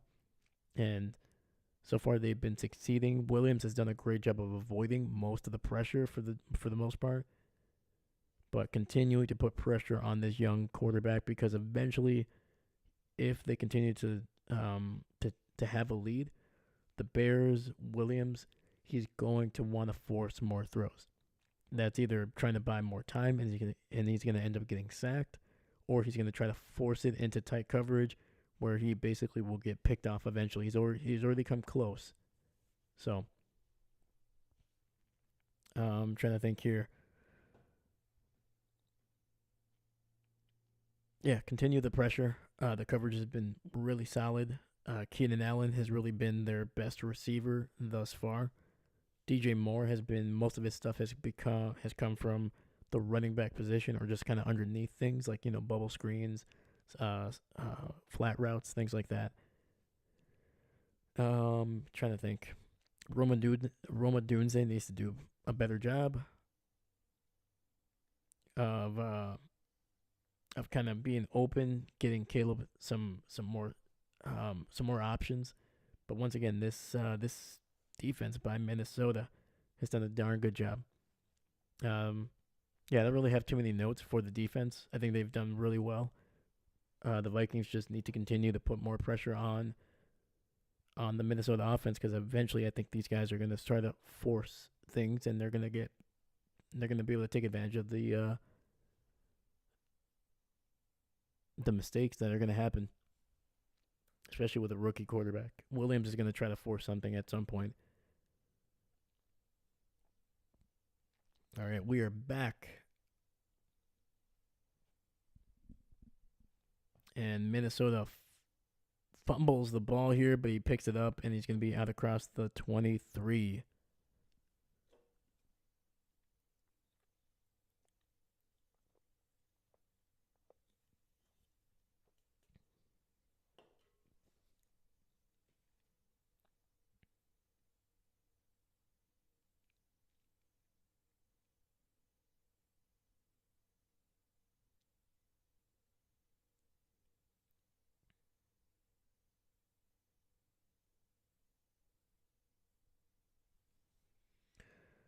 All right, Minnesota coming out in the shotgun, single receiver to the right. Jefferson in motion to the left now.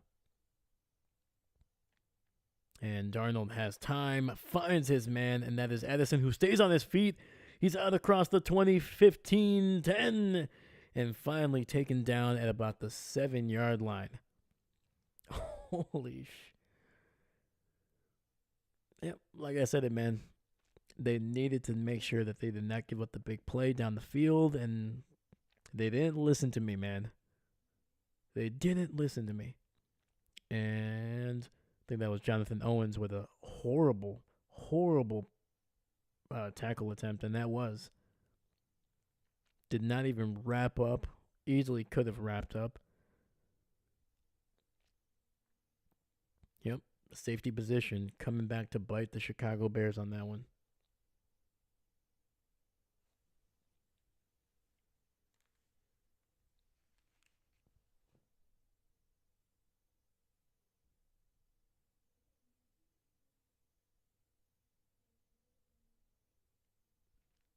And the Bears have thrown a challenge flag here, saying that Addison probably stepped out of bounds here. Otherwise, if it does stand, it is a 69-yard catch and run.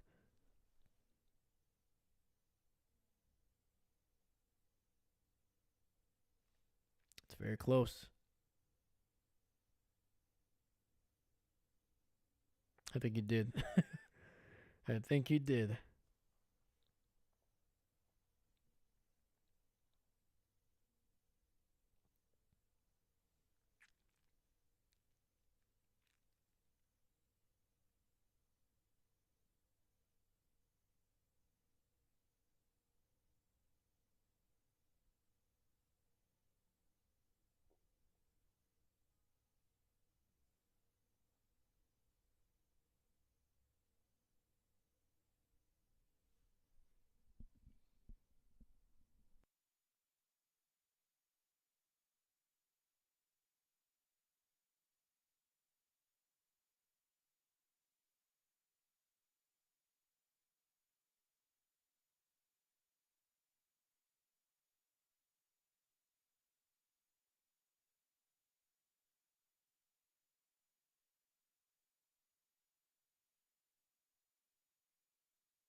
All right, it looks like Chicago unfortunately loses their first time out on that challenge. Cam, what's going on, dude? Welcome, welcome. What are you watching this game or which game are you watching right now? Good to have you here, man. And it's gonna be a quick run to the left, and it's gonna get blown up by the Chicago Bears. Woo. It's gonna be a loss of about 5, maybe 6 on that one.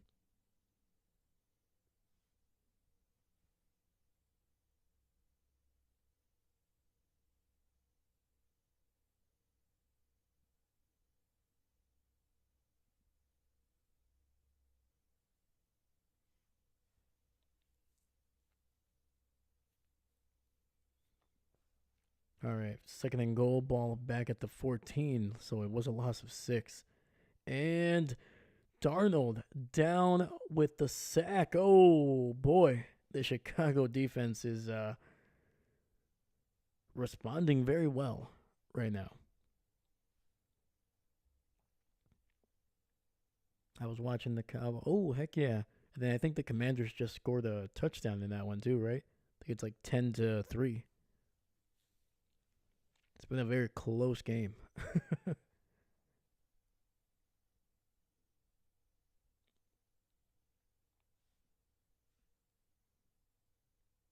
And I'm kind of looking for the Cowboys to win that one, just to kind of help out the Packers in the wild card chase.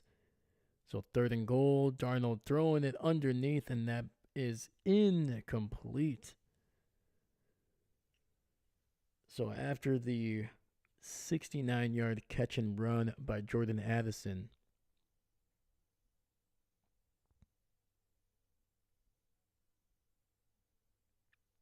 sorry, there is a flag on the field, but it looks like it's going to be on Minnesota, so it will be declined.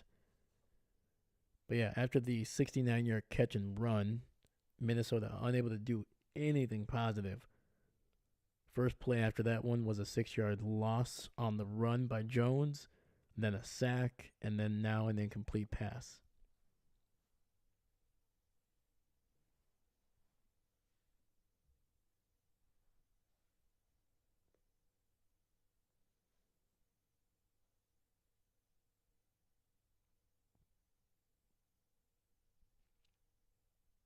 And this will be a 41-yard field goal attempt, and it is up, and it is good. Minnesota able to push this to a 7-point lead.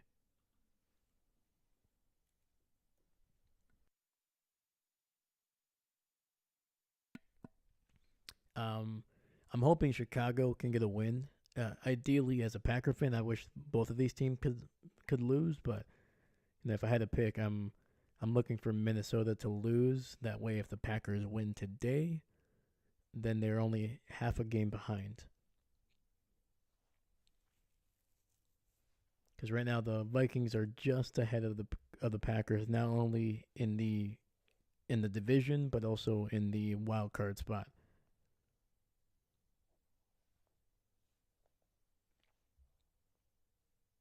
But yeah, it's been a little bit of a weird one for the Bears. They're offensively they were looking good on certain drives, but they had a field goal blocked, so that took away 3 points.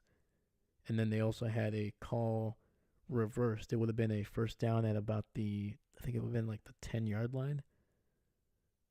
And they weren't able to do anything, and I think they had to settle for a field goal at some point here as well. So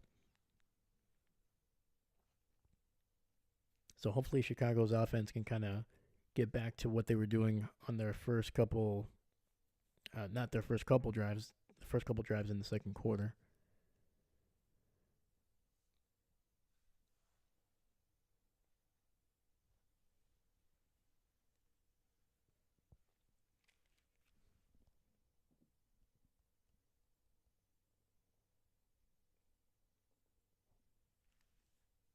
So Cam, are you looking forward to any games this week? Because I think Baltimore is on a bye, aren't they? See here, I need Justin Jefferson to good for fantasy, but it's fair. That is fair. Yeah. Don't get me wrong. I'm hoping yeah, Justin Jefferson, he's had a very quiet game. It seems like this game has been the Jordan Addison game cuz I think that last catch and run put Jordan well over 100. I think he might be closing in on a buck 50 in this game.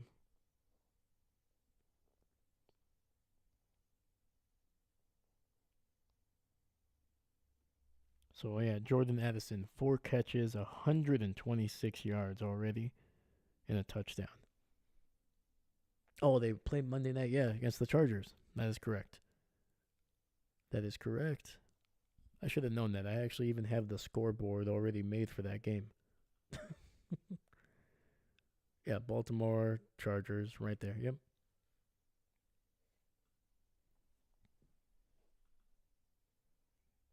Sorry, at my old age, it's starting to go. It's starting to go, man.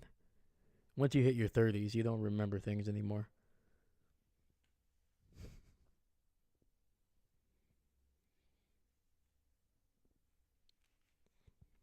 But yeah, no, that Chargers game, Baltimore Chargers, that should be a good one, man. Chargers are looking pretty solid offensively. Their defense is starting to play a little bit better. And I think it could be a very good bounce back game for Baltimore.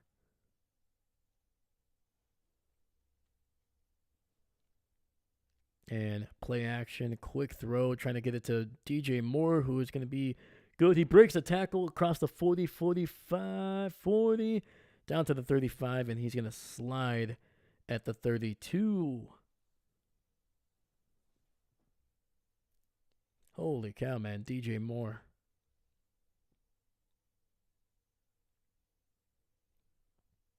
So, yeah, it was a play action toss to the right, and then he was able to get it to Moore to the left. He broke a tackle at the 45, got to the 50, and then was able to get all the way down to about the 33 of Minnesota.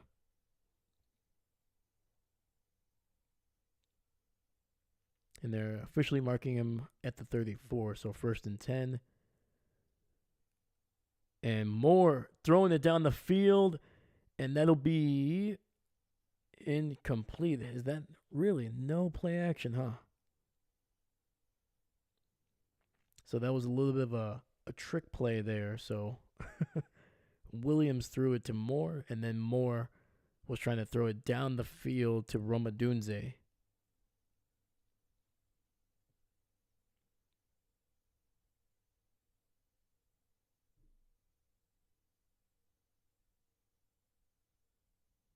Oh, okay, now I see why they didn't call it. Bynum did actually get his head turned around.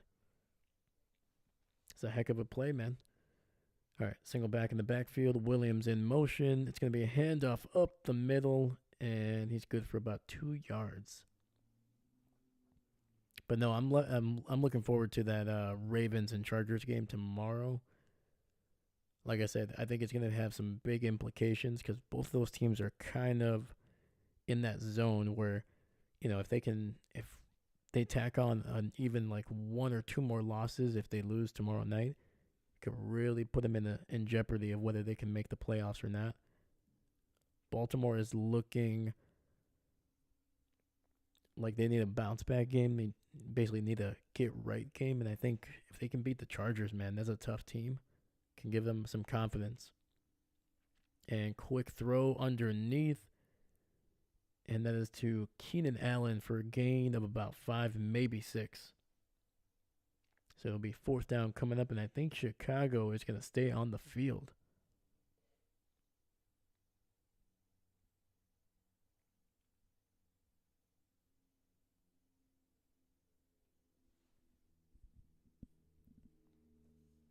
All right, we got 4th and 4 coming up here. Looks like the Bears are a little bit late getting into the huddle. There's only 10 seconds left. Once they break the huddle, play clock at 3.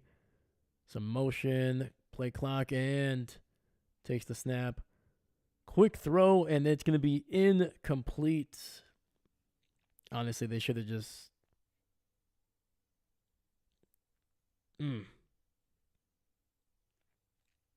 Williams threw that one real hard, man. Trying to get it to Keenan Allen, who just could not get there. Hit him right in the hands, but you could tell he had a.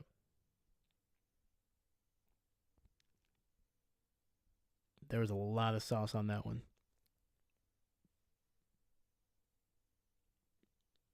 Yeah, I did not like that from the beginning, man. They were late getting into the huddle. They were late getting out of it. You could tell that they were just rushed. Mm. Also, the head coach for the Ravens and Chargers are brothers. Oh yeah, I forgot the hardball. I remember watching that Super Bowl, man, where they coached against each other when when Harbaugh was with the 49ers. Heck yeah, man. I forgot about that. Yeah, it's a brother on brother, man. I feel like John has had the upper hand over Jim, not only just because of the Super Bowl win, but I feel like their head to heads have have been able to really be some close games.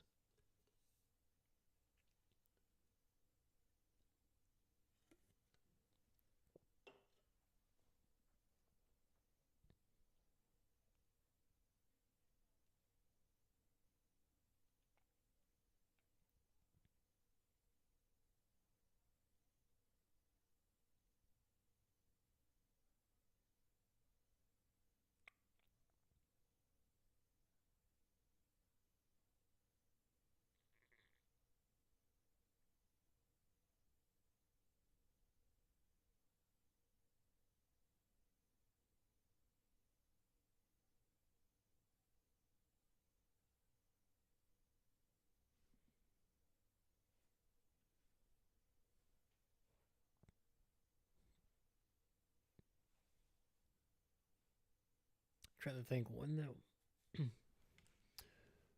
trying to remember how many matchups these two have gone against each other. Is this going to be their third or their fourth?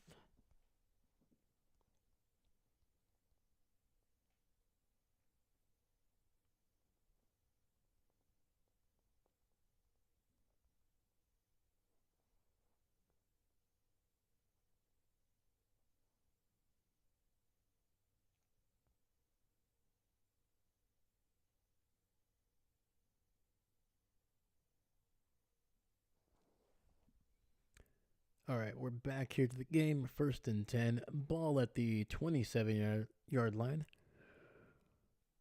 Darnold looking. It's going to get sacked. Either that or it was a no gain.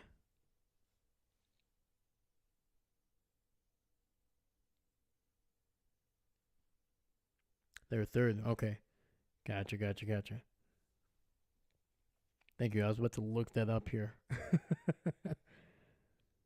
Cause I know the Super Bowl wasn't the only time that they met up in a competition.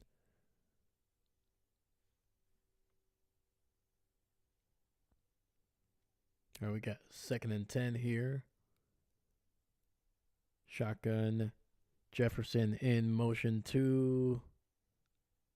Darnold looking, scrambling, and he's gonna throw that one away. It'll be third and 10. Chicago's defense, man, they are looking good.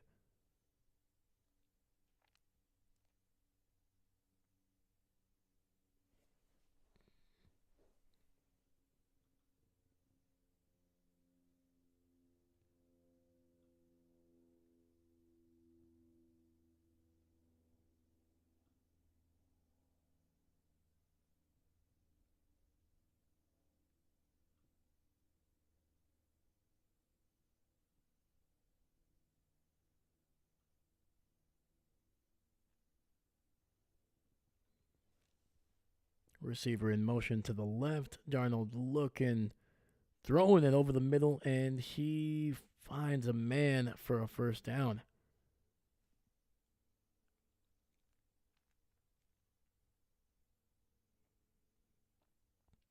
And that's actually going to be ruled incomplete.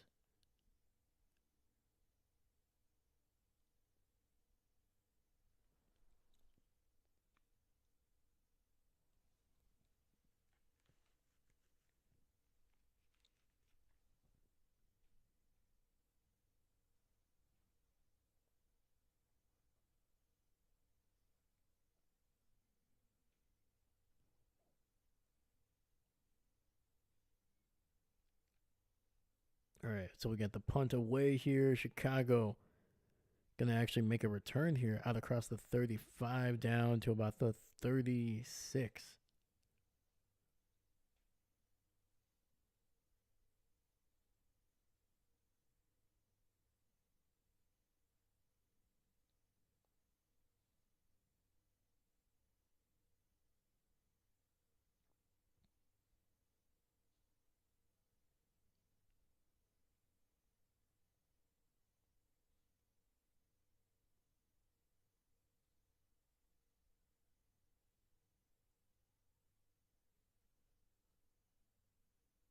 All right.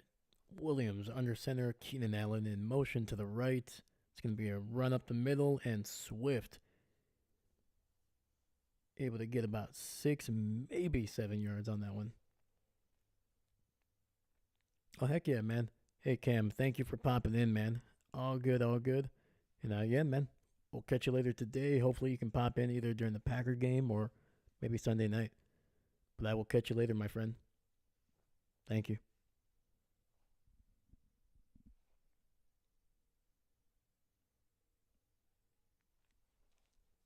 All right, we got Williams under center here, single back in the backfield. DJ Moore in motion to the left, play action. And quick throw, and Swift unable to haul that one in.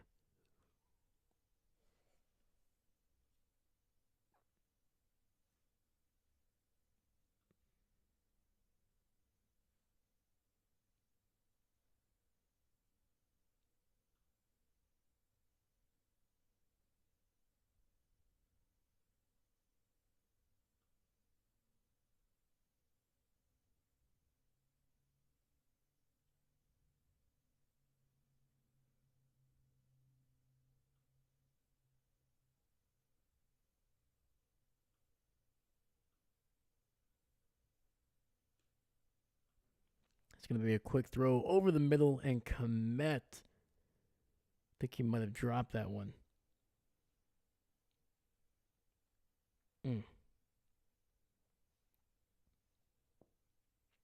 These receivers, man, they're letting Williams down.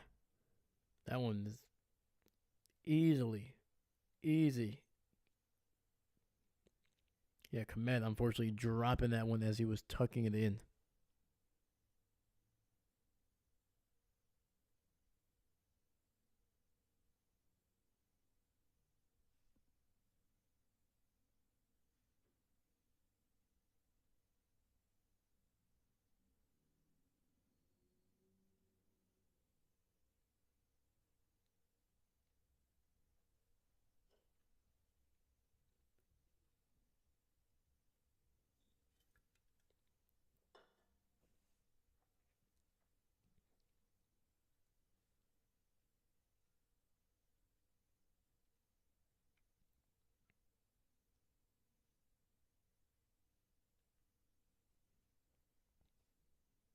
Yeah, Komet on the sidelines just before taking a seat, he pointed to himself. He's like, "No, that was on me."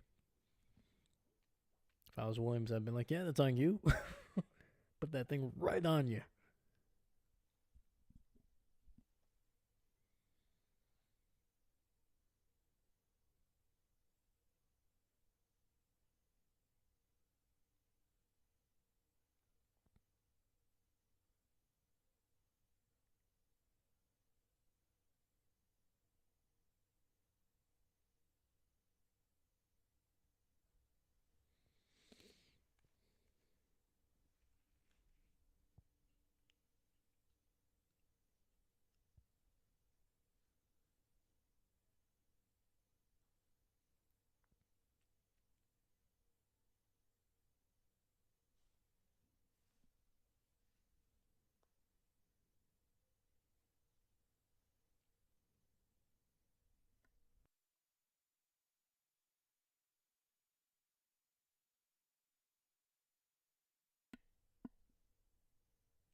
So I'm just looking at Baltimore's remaining schedule, man. They got a tough one coming up.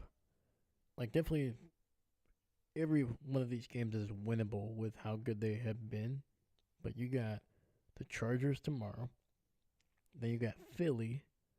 Then you got the Giants. That one should be a pretty easy win.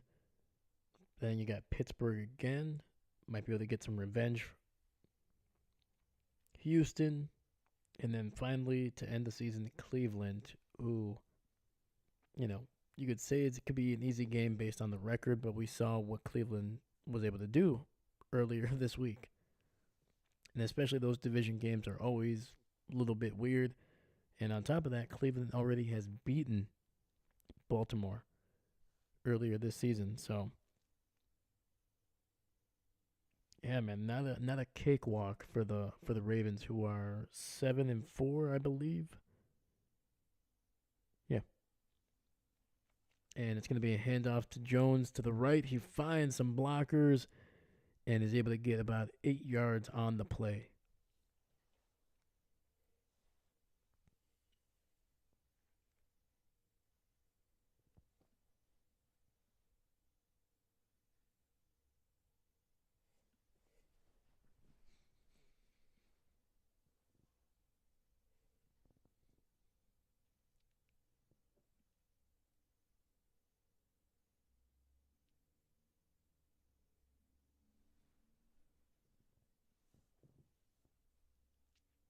And play action. Darnold looking, pressure, gets it out of the pocket, and incomplete, trying to get it to Justin Jefferson.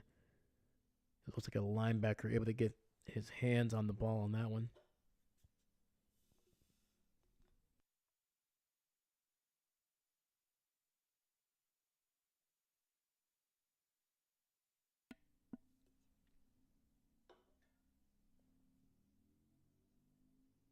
Yeah, that was a number 57, able to just jump up and just get a little bit of that ball.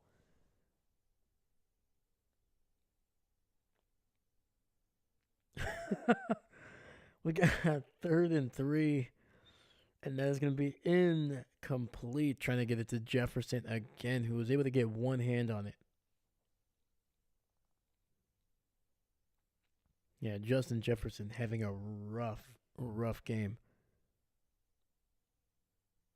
Oh no, it's going to be pass interference. And that's on Jalen Johnson again.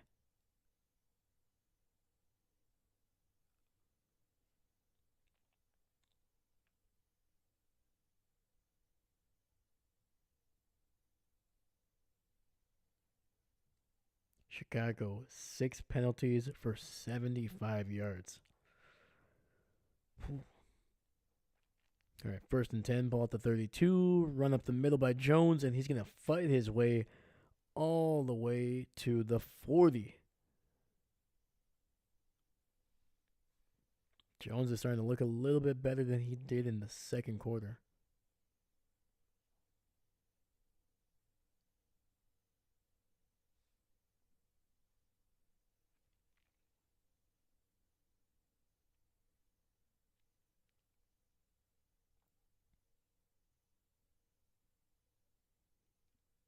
All right, 2nd and 8, just before the 40. Another run up the middle. Jones fighting for the yardage. He will get a first down and a little bit more.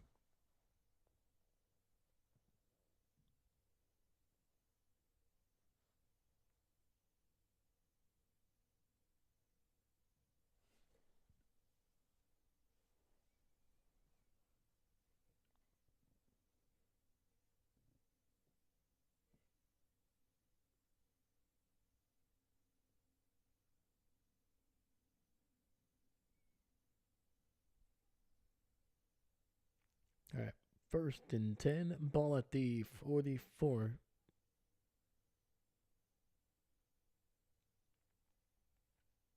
And the run to the right is going to be no gain for the Vikings. Chicago doing a great job of just flying to the ball.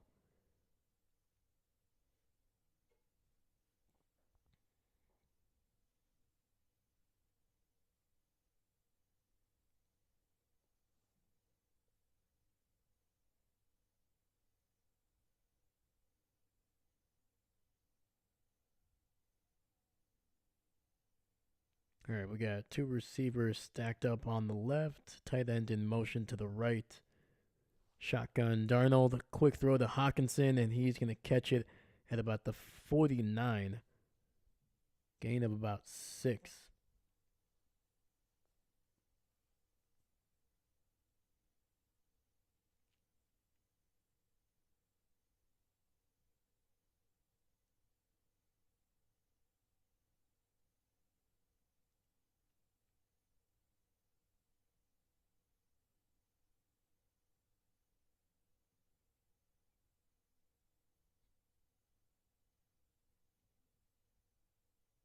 Jordan Addison in motion to the left. Now we got 3 receivers on the left side. This is where Addison has been making his money, and it's going to be a throw over the middle, and that'll be incomplete. Trying to force it into coverage with Jefferson. There's about 3 guys that were there.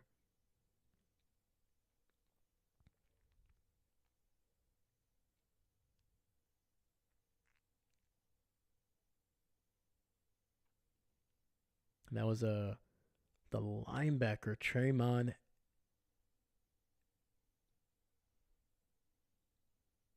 Trying to see if he was able to almost pick that one off. But yeah, that was Tremon Edmonds. Oh, no. And it's recovered by the Vikings. Oh, my God. The returner trying to fair catch it.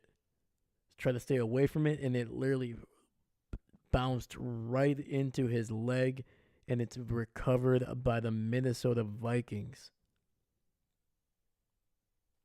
Dude, if you're fair catching it, just get away. What are you doing?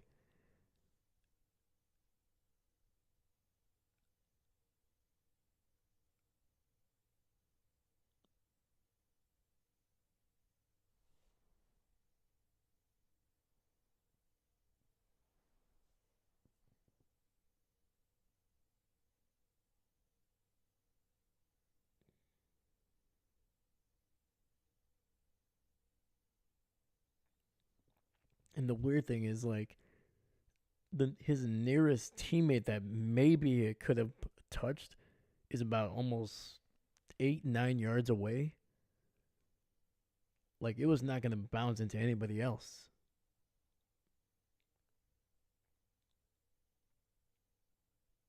Dang, dude, that's a rough one for the Bears. And after a great defensive sequence, now the defense has to go back out there again. So 1st and 10. Quick throw to Jones on the flat route there, and he's going to be taken down for no gain.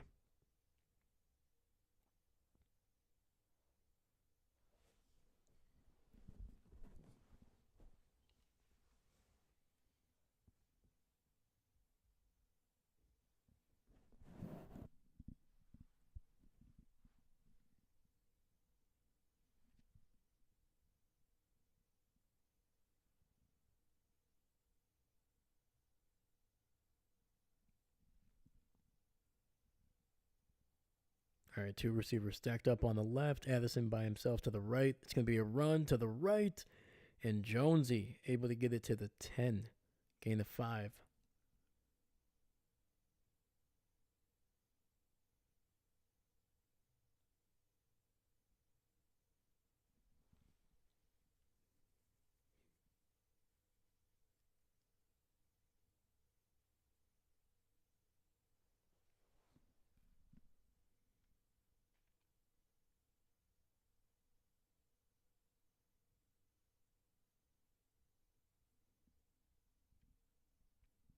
All right, 3rd and 5, ball to 10.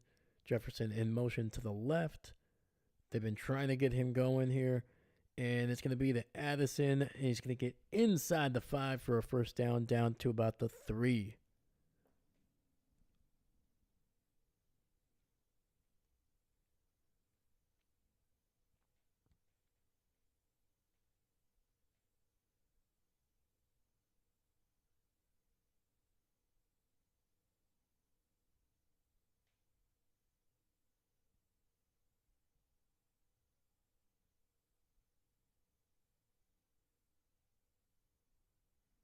All right, 1st and goal, ball to 3. Minnesota in the eye, and Jones unable to get more than a yard on the play. Nearly squeaked past that gap there.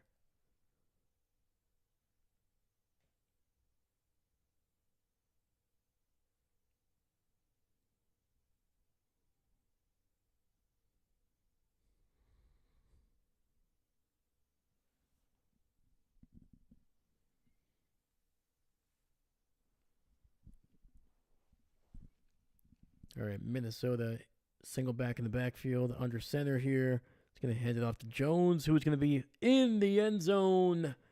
And that is a touchdown for the Minnesota Vikings.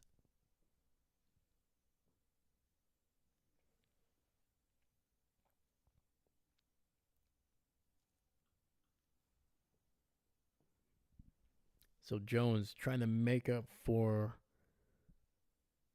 fumbling the ball at the 1 on the first on the opening drive of the game.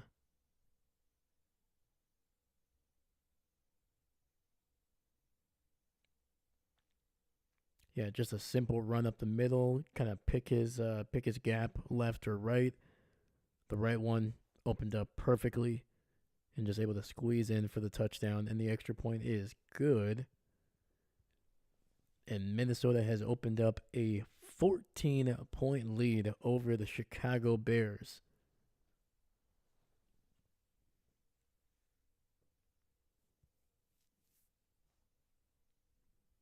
And we got a minute 22 left in the third quarter here.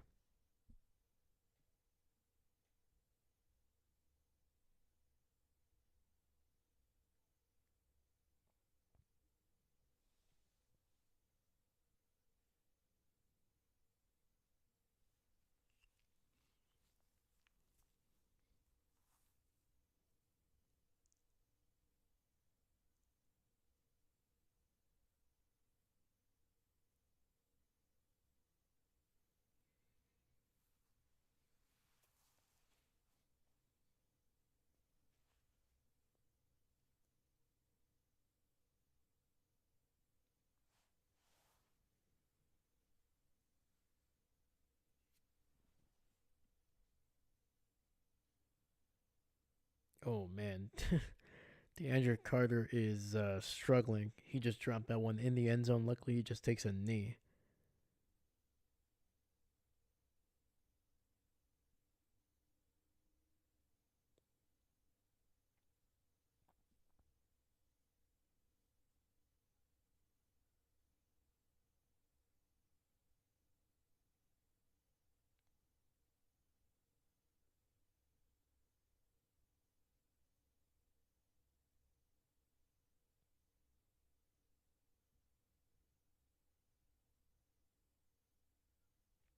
All right, ball at the 30. It's going to be handoff up to the left, and that's going to be a gain of about 2.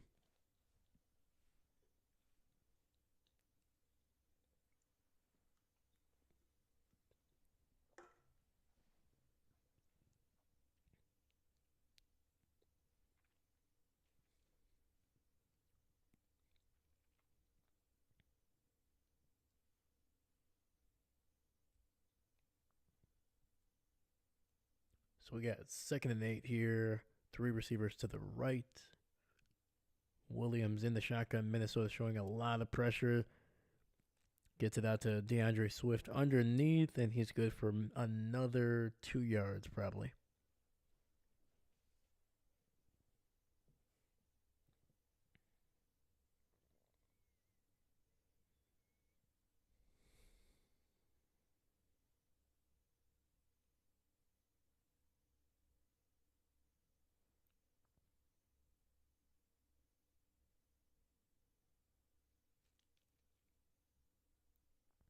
All right, we got 3rd and 6. Ball at the 34. Roma Dunze in motion to the left. 2 receivers to the right. Williams has some time, but the pass is nowhere near where it should have been. So 4th down coming up for the Bears. A quick 3 and out, and it seems like the momentum has completely swung.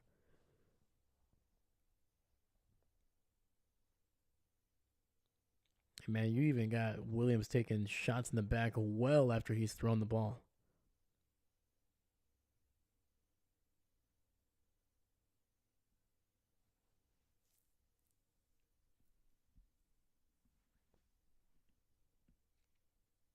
All right, it's going to be caught by Minnesota at the 25, able to return it to the 35.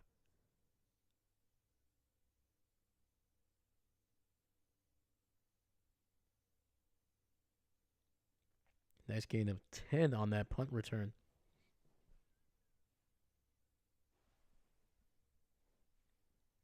And that last punt return takes us to the fourth quarter.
Mm-hmm.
All right, we got first and 10, two receivers to the left.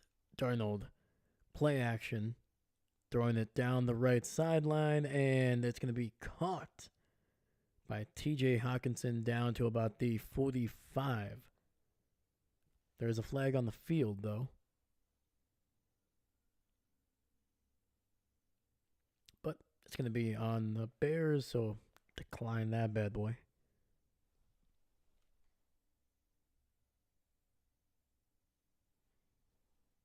Hawkinson initially blocking and then just running a nice little corner route there.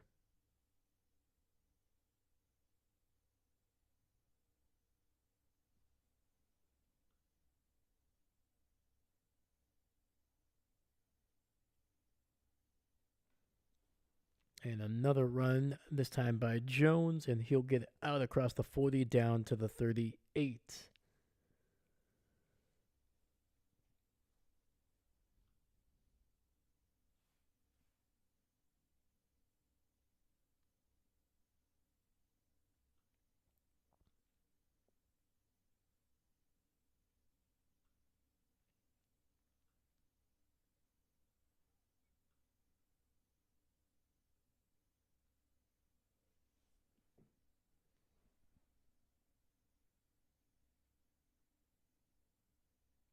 And this run will go for a loss of 1, but we do have a flag on the field. It's going to be on Minnesota, so move them back.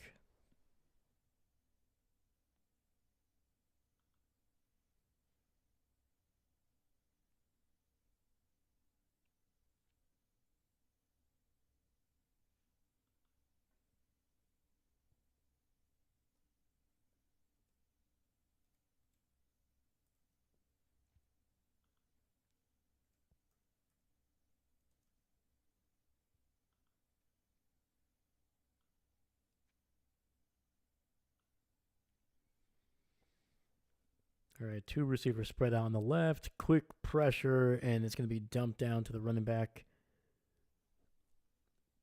And it was 2nd and 14. Gained about 6, maybe 7 yards on that one.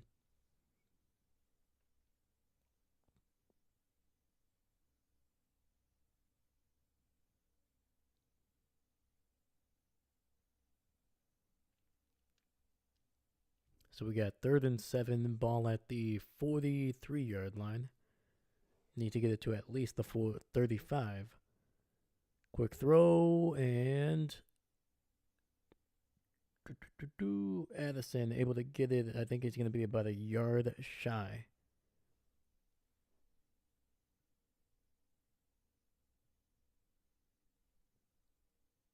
Yep, so we got 4th and 1 coming up. I believe Minnesota will go for this to basically put the final nail in the coffin of this game, most likely. Barring a magical turnaround here.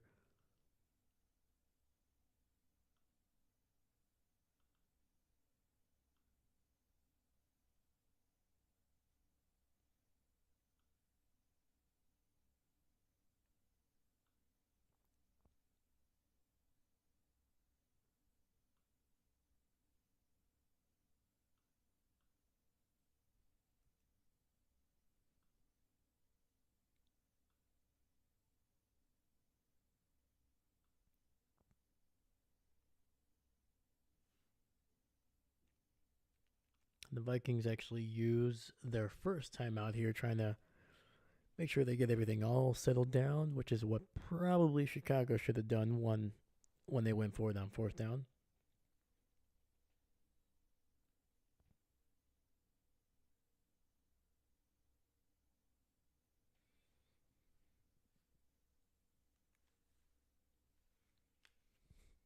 All right, we got an empty set here. Jones in motion to the slot to the left. Darnold looking, finding nobody on that one, trying to get it to TJ Hawkinson, I believe. And the Vikings will turn it over on downs here.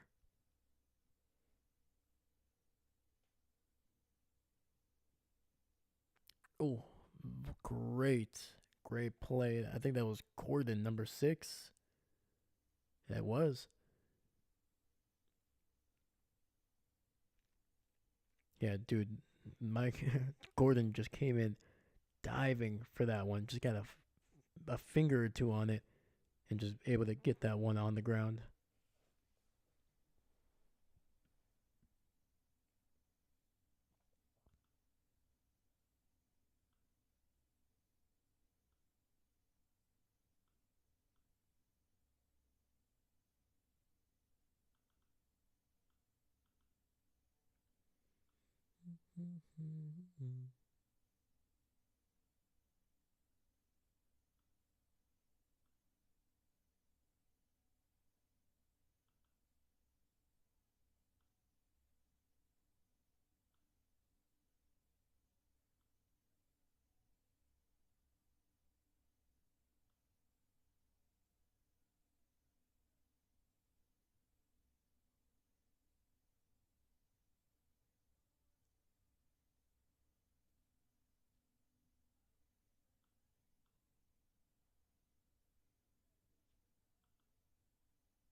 We got 1st and 10, two receivers to the left in the shotgun.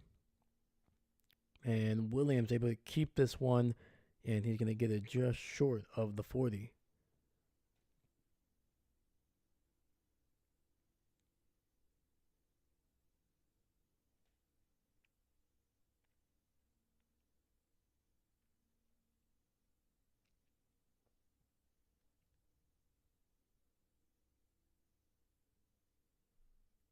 We got 2nd and 6. Williams going to tuck it and run up the middle, and he's going to slide at the 50. That is a first down for the Bears.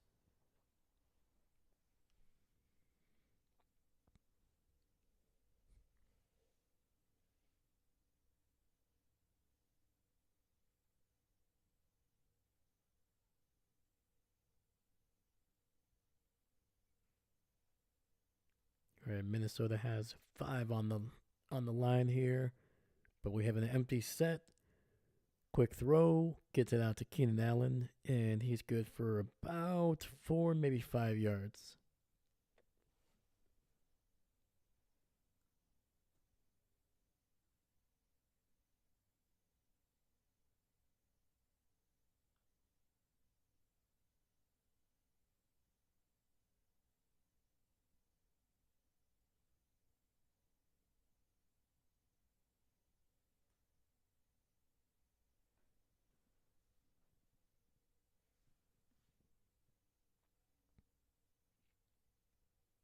Second and 6. Keenan Allen in motion to the right. 2 receivers stacked up on the left. Williams looking down the field, gets it to Cole Kmet, who's going to be taken down at the 26. Whew.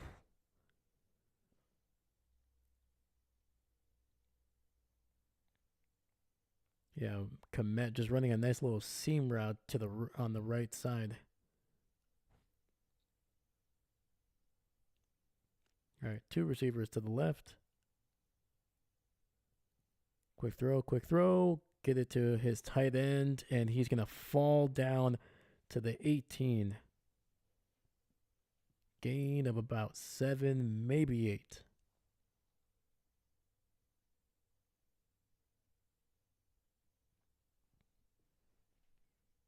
So we got 9:35, and the clock is continuing to roll here. Empty set for Chicago, 3 on the left, 2 on the right. Minnesota sends 4. They get someone to Williams just before they can bring him down, and that's going to be on Keenan Allen with a drop. It's a great throw, great decision by Williams, able to get that ball out quickly, decisively, but Keenan Allen did not get his head turned around in time for that one. It was so accurate that even though he did not see the ball and he didn't even put his hands up there, it actually hit his hands. It's a good job by Caleb Williams.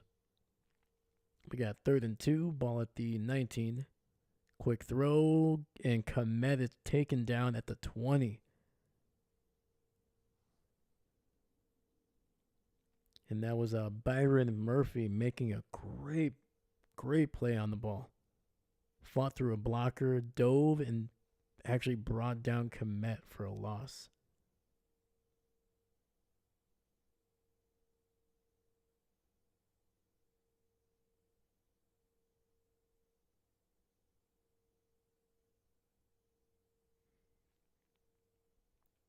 So we got 4th and 4 coming up here. 3 receivers bunched up to the right. Minnesota only has 3, 4, and Williams dives over a defender, and he will get the first down with his legs. Sorry, what I was trying to say is Minnesota only sent 3, so they dropped 8. Williams scrambling everywhere, trying to find some space, and then literally had to jump over a Minnesota player that was down on the ground, and then was able to run for 6 on 4th and 4.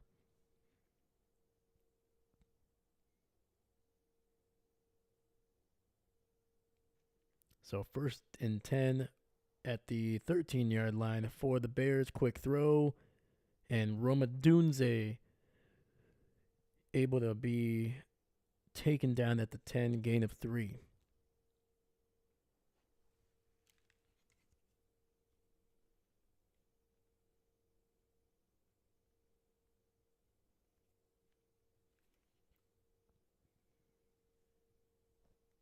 All right, we got 2nd and 7, 3 receivers to the right.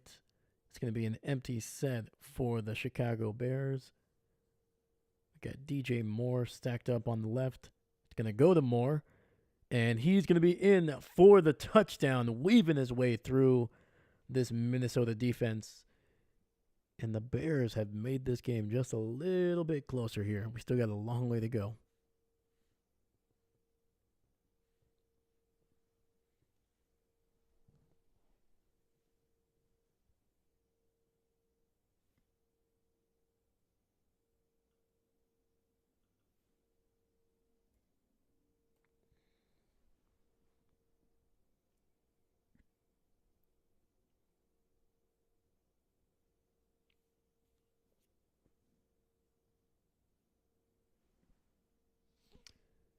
And the Bears, instead of kicking the extra point and making this a 7-point deficit, are going to try to go for it.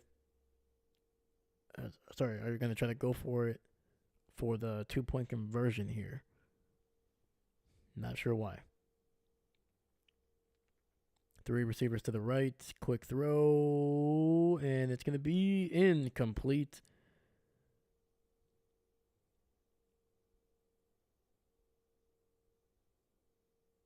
Why?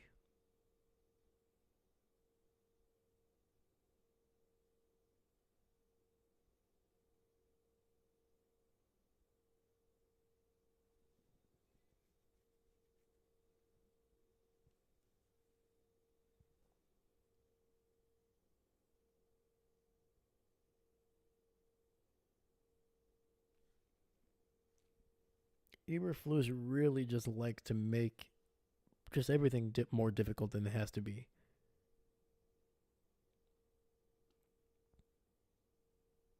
Dude, you scored a touchdown. Just take the points. Like, if it was the end of the game and that was like the final, whatever, and you were able to tie it up, and you were able to make it a 1-point lead and you have the option to win it on that one, sure. Go for it. Why not? You're 4-6. You're probably not going to make the playoffs, but hey, what the heck? But your team finally got into the end zone. They finally got some momentum, got a little bit more confidence, and then you're just going to deflate them with not getting the 2-point conversion and making this. Man, I don't know. Just take the points, man.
So we got 7:22 left in this game.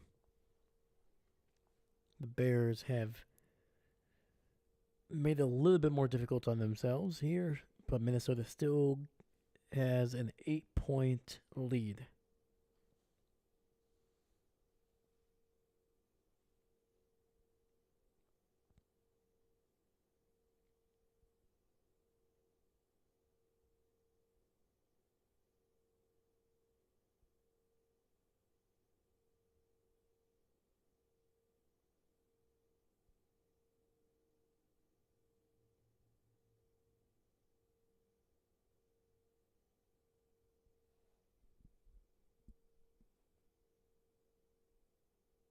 It's going to be a toss to the right, and Jones is going to be taken down for a loss of 3 on the play. That's kind of how it's been for Jonesy in this game. It's been kind of up or down. Either he gets a nice gain or he's losing some yardage. There's like no in between.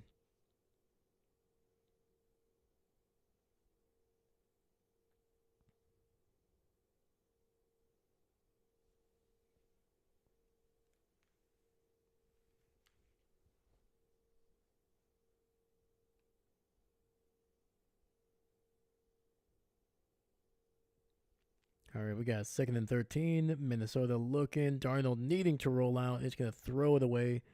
Incomplete.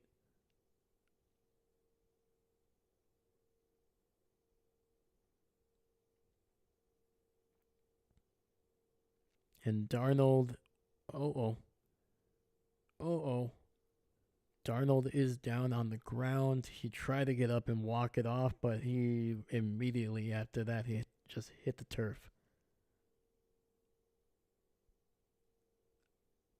Looks like it's his left leg.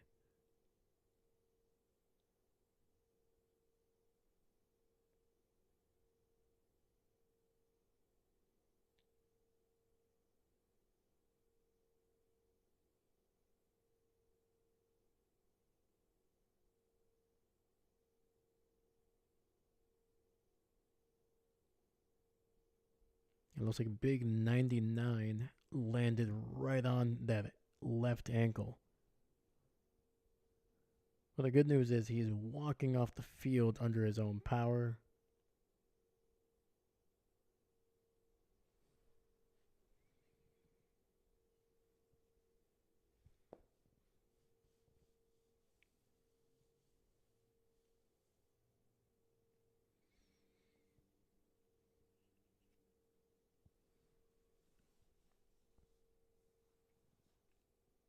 Well, we're going to be watching the Packers and the 49ers, and we have a former 49er quarterback, Nick Mullins, in here on 3rd and 13. So an empty set. Mullins over the middle here, underneath to Jones, who gets the first down. Gain of 14 on 3rd and 13. Absolutely nobody went with Jones. I don't know what the heck he was going. It was just a nice little sluggo right underneath, and then just picked up about 8 or 9 yards after the catch.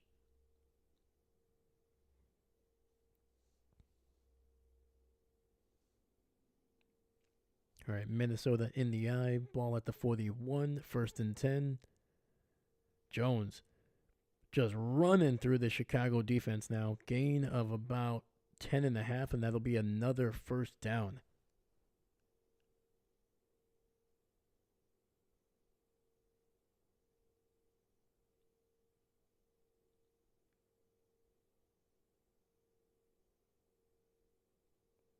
And it looks like we have Sam Darnold back on the field. So a thing to note here: Darnold likes to take a knee when he's in the huddle. He did not take a knee during that, so we'll see what his mobility is. Minnesota in the eye again, this time to Jones, and Jonesy just fighting for as much yardage as he can. I think he'll be lucky if they get it back to the line of scrimmage on that one.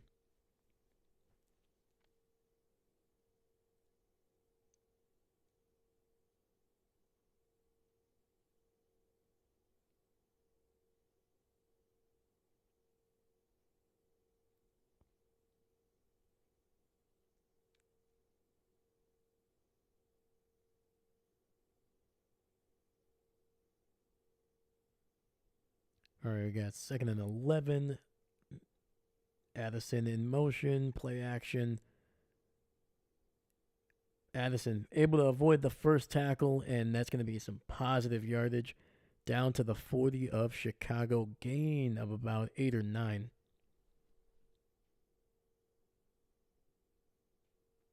Was nearly tackled for a loss and then turned that into some very nice positive yardage.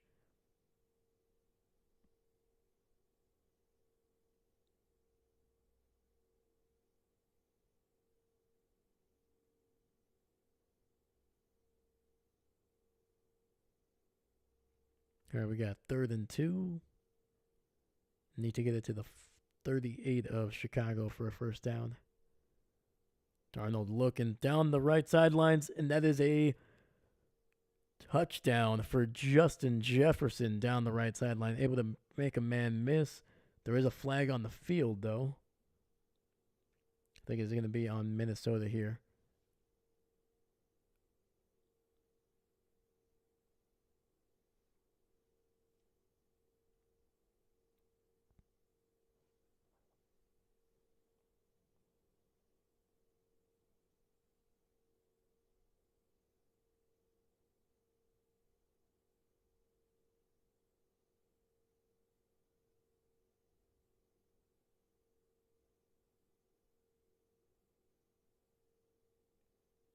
And that's going to be on number 4, Powell.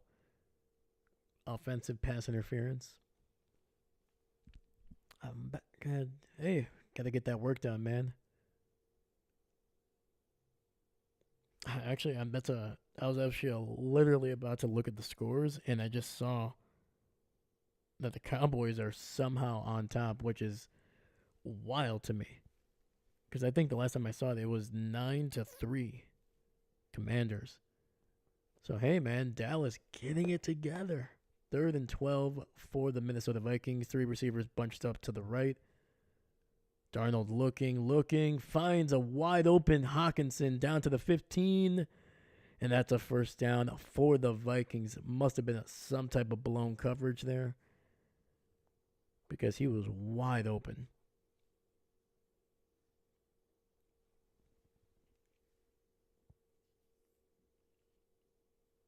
Oh, man, they put Hawkinson. Yeah, there was a linebacker on Hawkinson. That was ugly. That was ugly coverage. I think that was T.J. Edwards, the former Philadelphia Eagle. I don't know how. Oh, man, it's. Look at it this way. You're probably still going to get a top 10 pick, but at least you get a win along the way. So, don't ever feel bad if your team wins.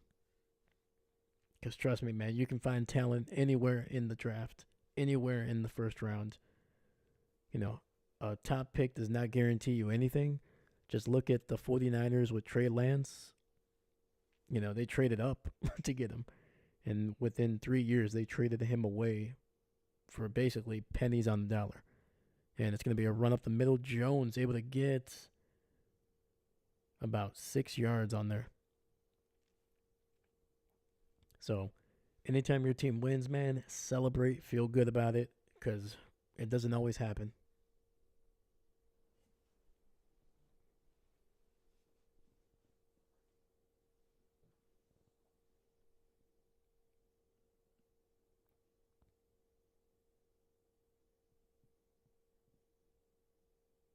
And especially against a division rival, even better. Even better. Like most likely the Commanders are still going to finish ahead of the Cowboys unless there's a complete collapse. All right, we got 2nd and 4, Minnesota in the eye. Addison in motion. It's going to be a handoff to Jones, who is going to be good for, I was going to say about 2 yards. He actually was able to actually go for about another 2.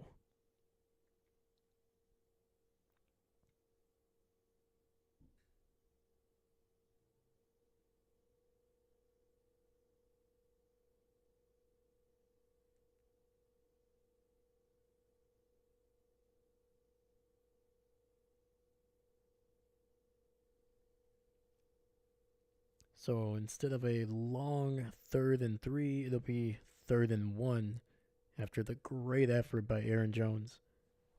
Ooh, we got a wishbone formation. Ooh, I haven't seen that one in a long time, dude. And still, it does not help. Jones gets just dropped right at the line of scrimmage. So 4th and 1 coming up.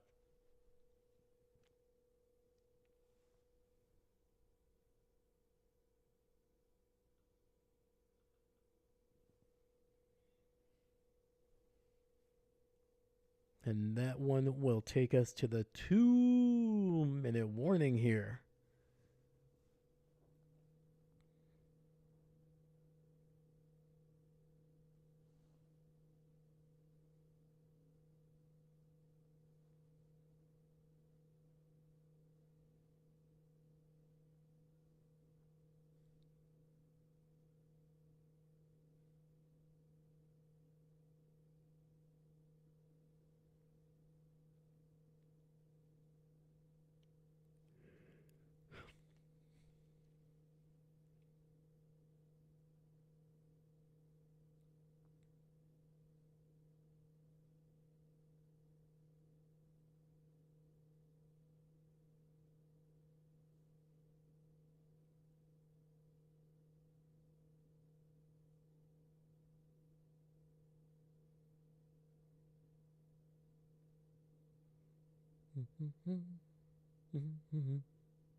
All right.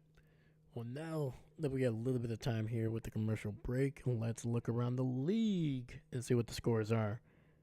So the Dolphins are still up big against the Patriots, but the shutout is long gone. It's 31-15.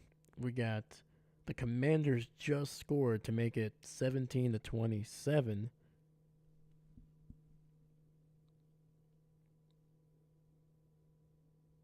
Sorry, not the Commanders. They did too. Holy cow. Cowboys just scored as well, I believe.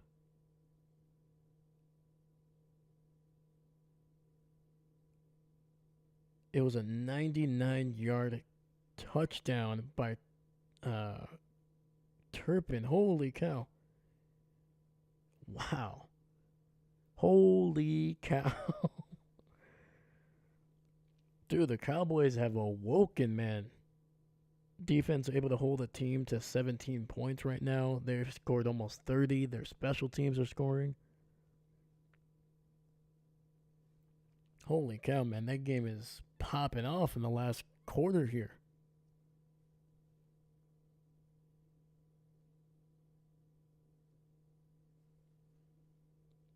Cowboys have scored 17 points in the fourth quarter alone. Man, dude, that second half of this game is wild. 38 points.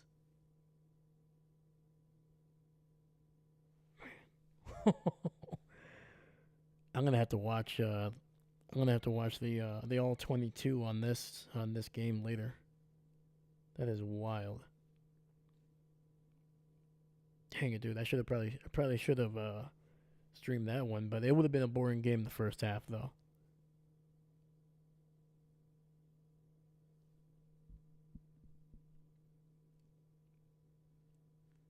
Kick return. There we go, man. 99 yards. Turpin has been good, man. To me, he's been, and I've been watching a lot of Cowboys games because they're always in prime time. He has looked like one of the better kick returners in the league, and Minnesota will add 3 more points to their lead, making this a 2-possession game with less than 2 minutes left. So, barring a miracle, I think the Bears are about to drop their 5th consecutive game and drop to 4-7.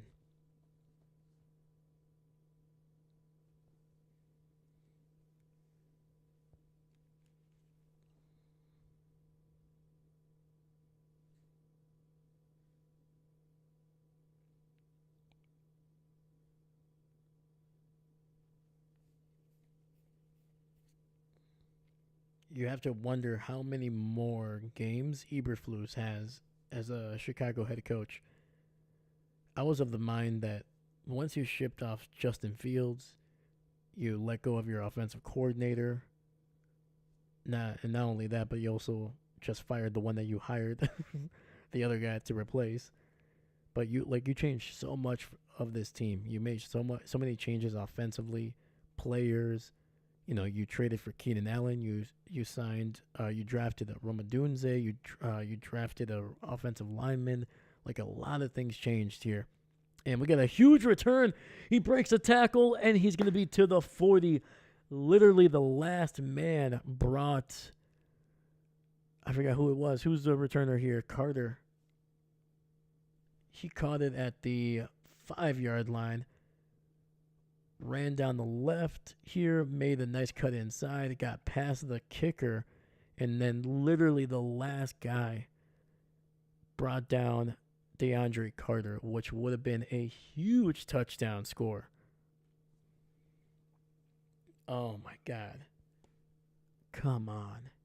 And apparently I missed it, but Chicago used their last remaining timeouts here.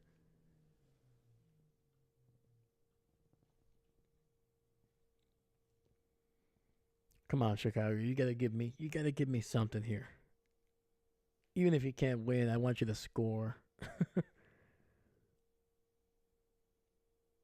And it's gonna be a quick throw underneath. Romadunze, gain of about 7.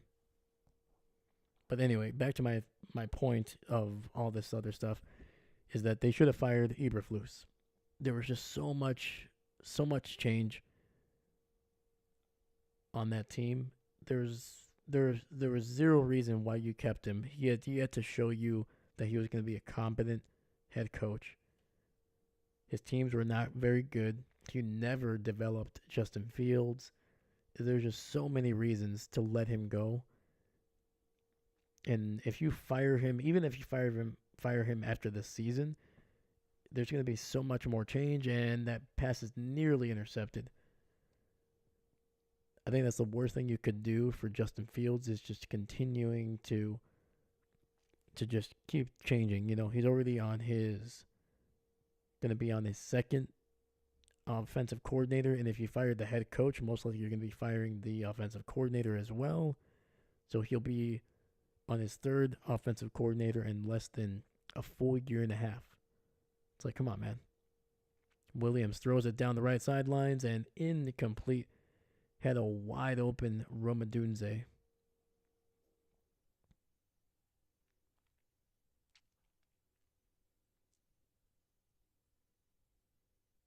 And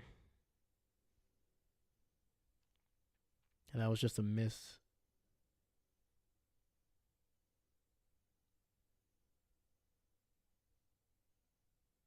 That was a big miss by Williams, who has been really solid in this game, man. He's made some great throws. That one was definitely not one.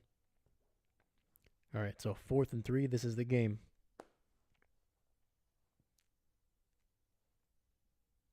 Throwing it down the field, and that is going to be caught by Romadunze inside the 20, down to about the 19. We got a $1.15 coming up here.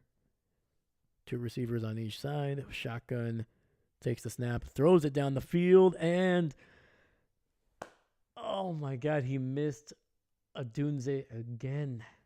This time in the end zone.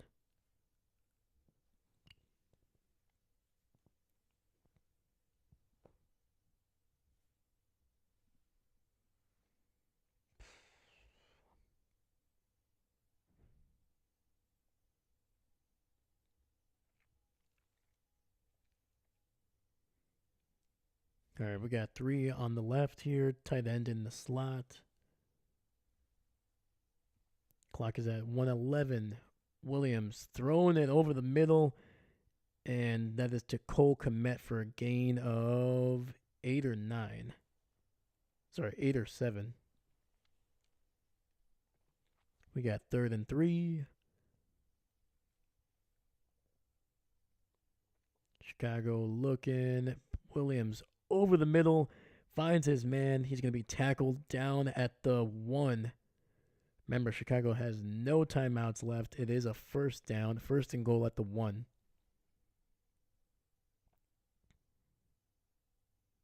They're wasting a lot of time here. Williams looking, pressured, rolling to his right.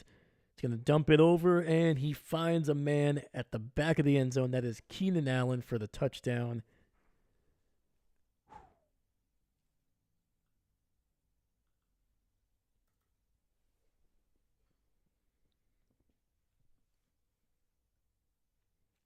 So you're going to have to go for 2, regardless.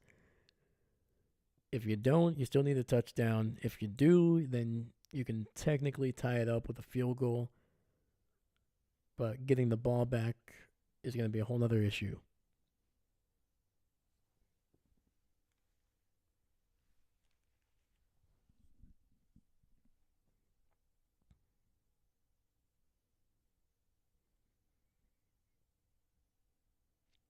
Keenan Allen in motion. And a throw, and they get it. DJ Moore in the back of the end zone. And the Bears have made this a 3-point game.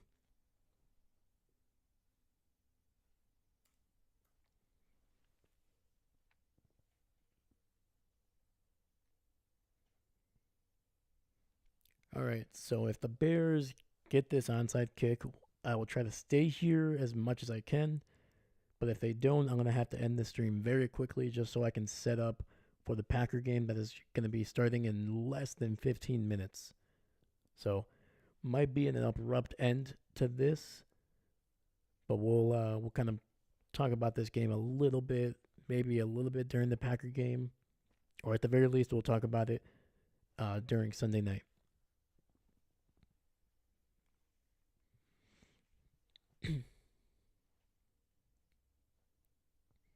So we got 22 seconds left. Chicago, no timeouts left, so they obviously have to get an onside kick here.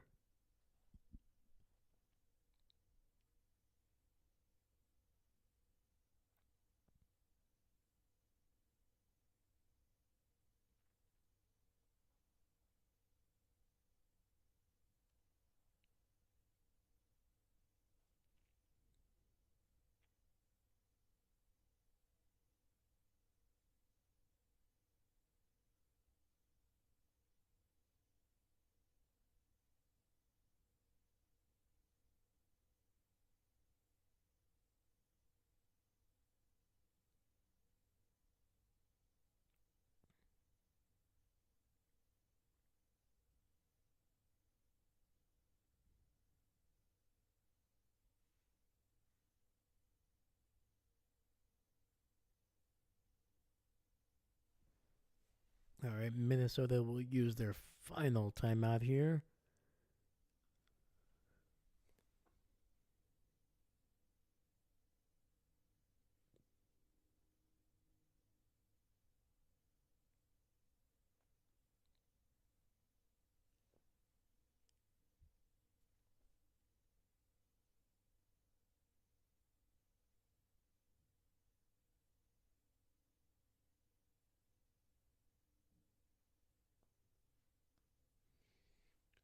Oh, come on, guys. Let's go. Got set for another game. Let's go. Let's go.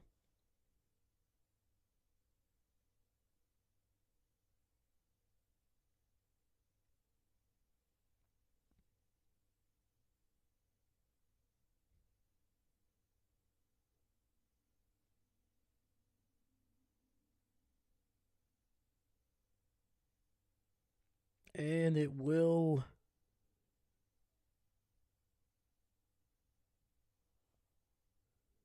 It's going to be recovered by the Bears. At least that's what one official said. We'll see what the official call is.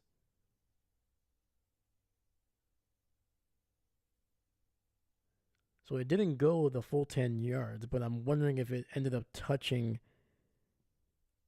a Viking, and it did.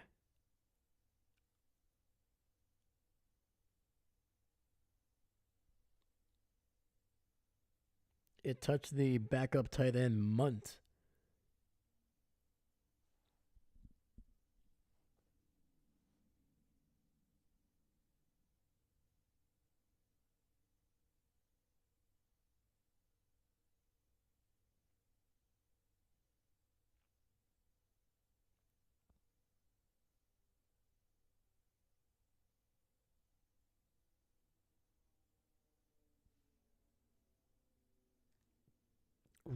Right now, the Bears are on offense. Holy cow.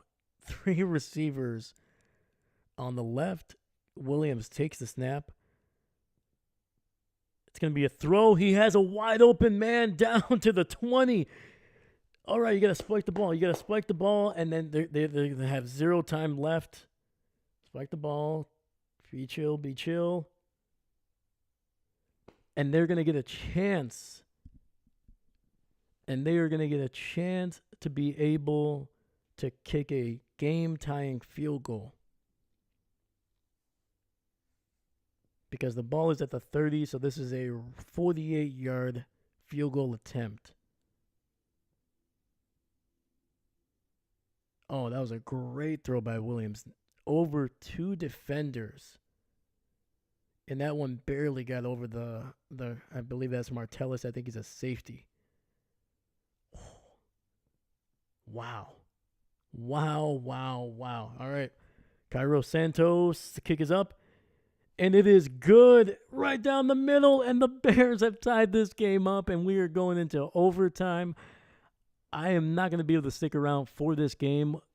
I'm going to have to go watch the Packers. But we're going to keep it updated here. Wow.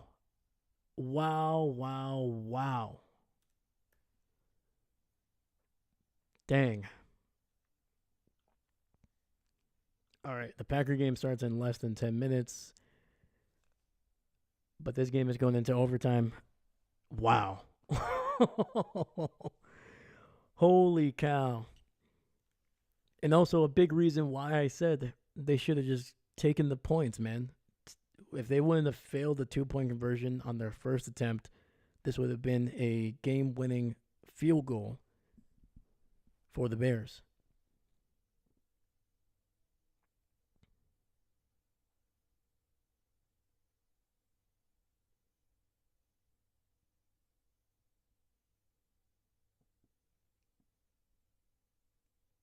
And I said it in halftime when this game was kind of getting out of hand a little bit, or when it was, potentially getting out of hand. Caleb Williams is going to be able to will this team into a close game. He's done it before. He's done it for most of the season when they haven't been blown out. He's always been the guy that's driving this offense. So, all right, guys. I got less than 9 minutes to set up for the Packer game. We're going to try to keep you guys updated on this game, but we're going to have to move. So thank you so much for sticking with us during this game, and I will see you guys in just a few minutes. So thank you, Seastrom. Shout out, brother. Hopefully you'll be able to pop in a little bit for the Packer game. Shout out to Cam, Chris for popping in. It looks like your Dolphins got a big win, so heads up. So thank you. I will see you guys in a little bit.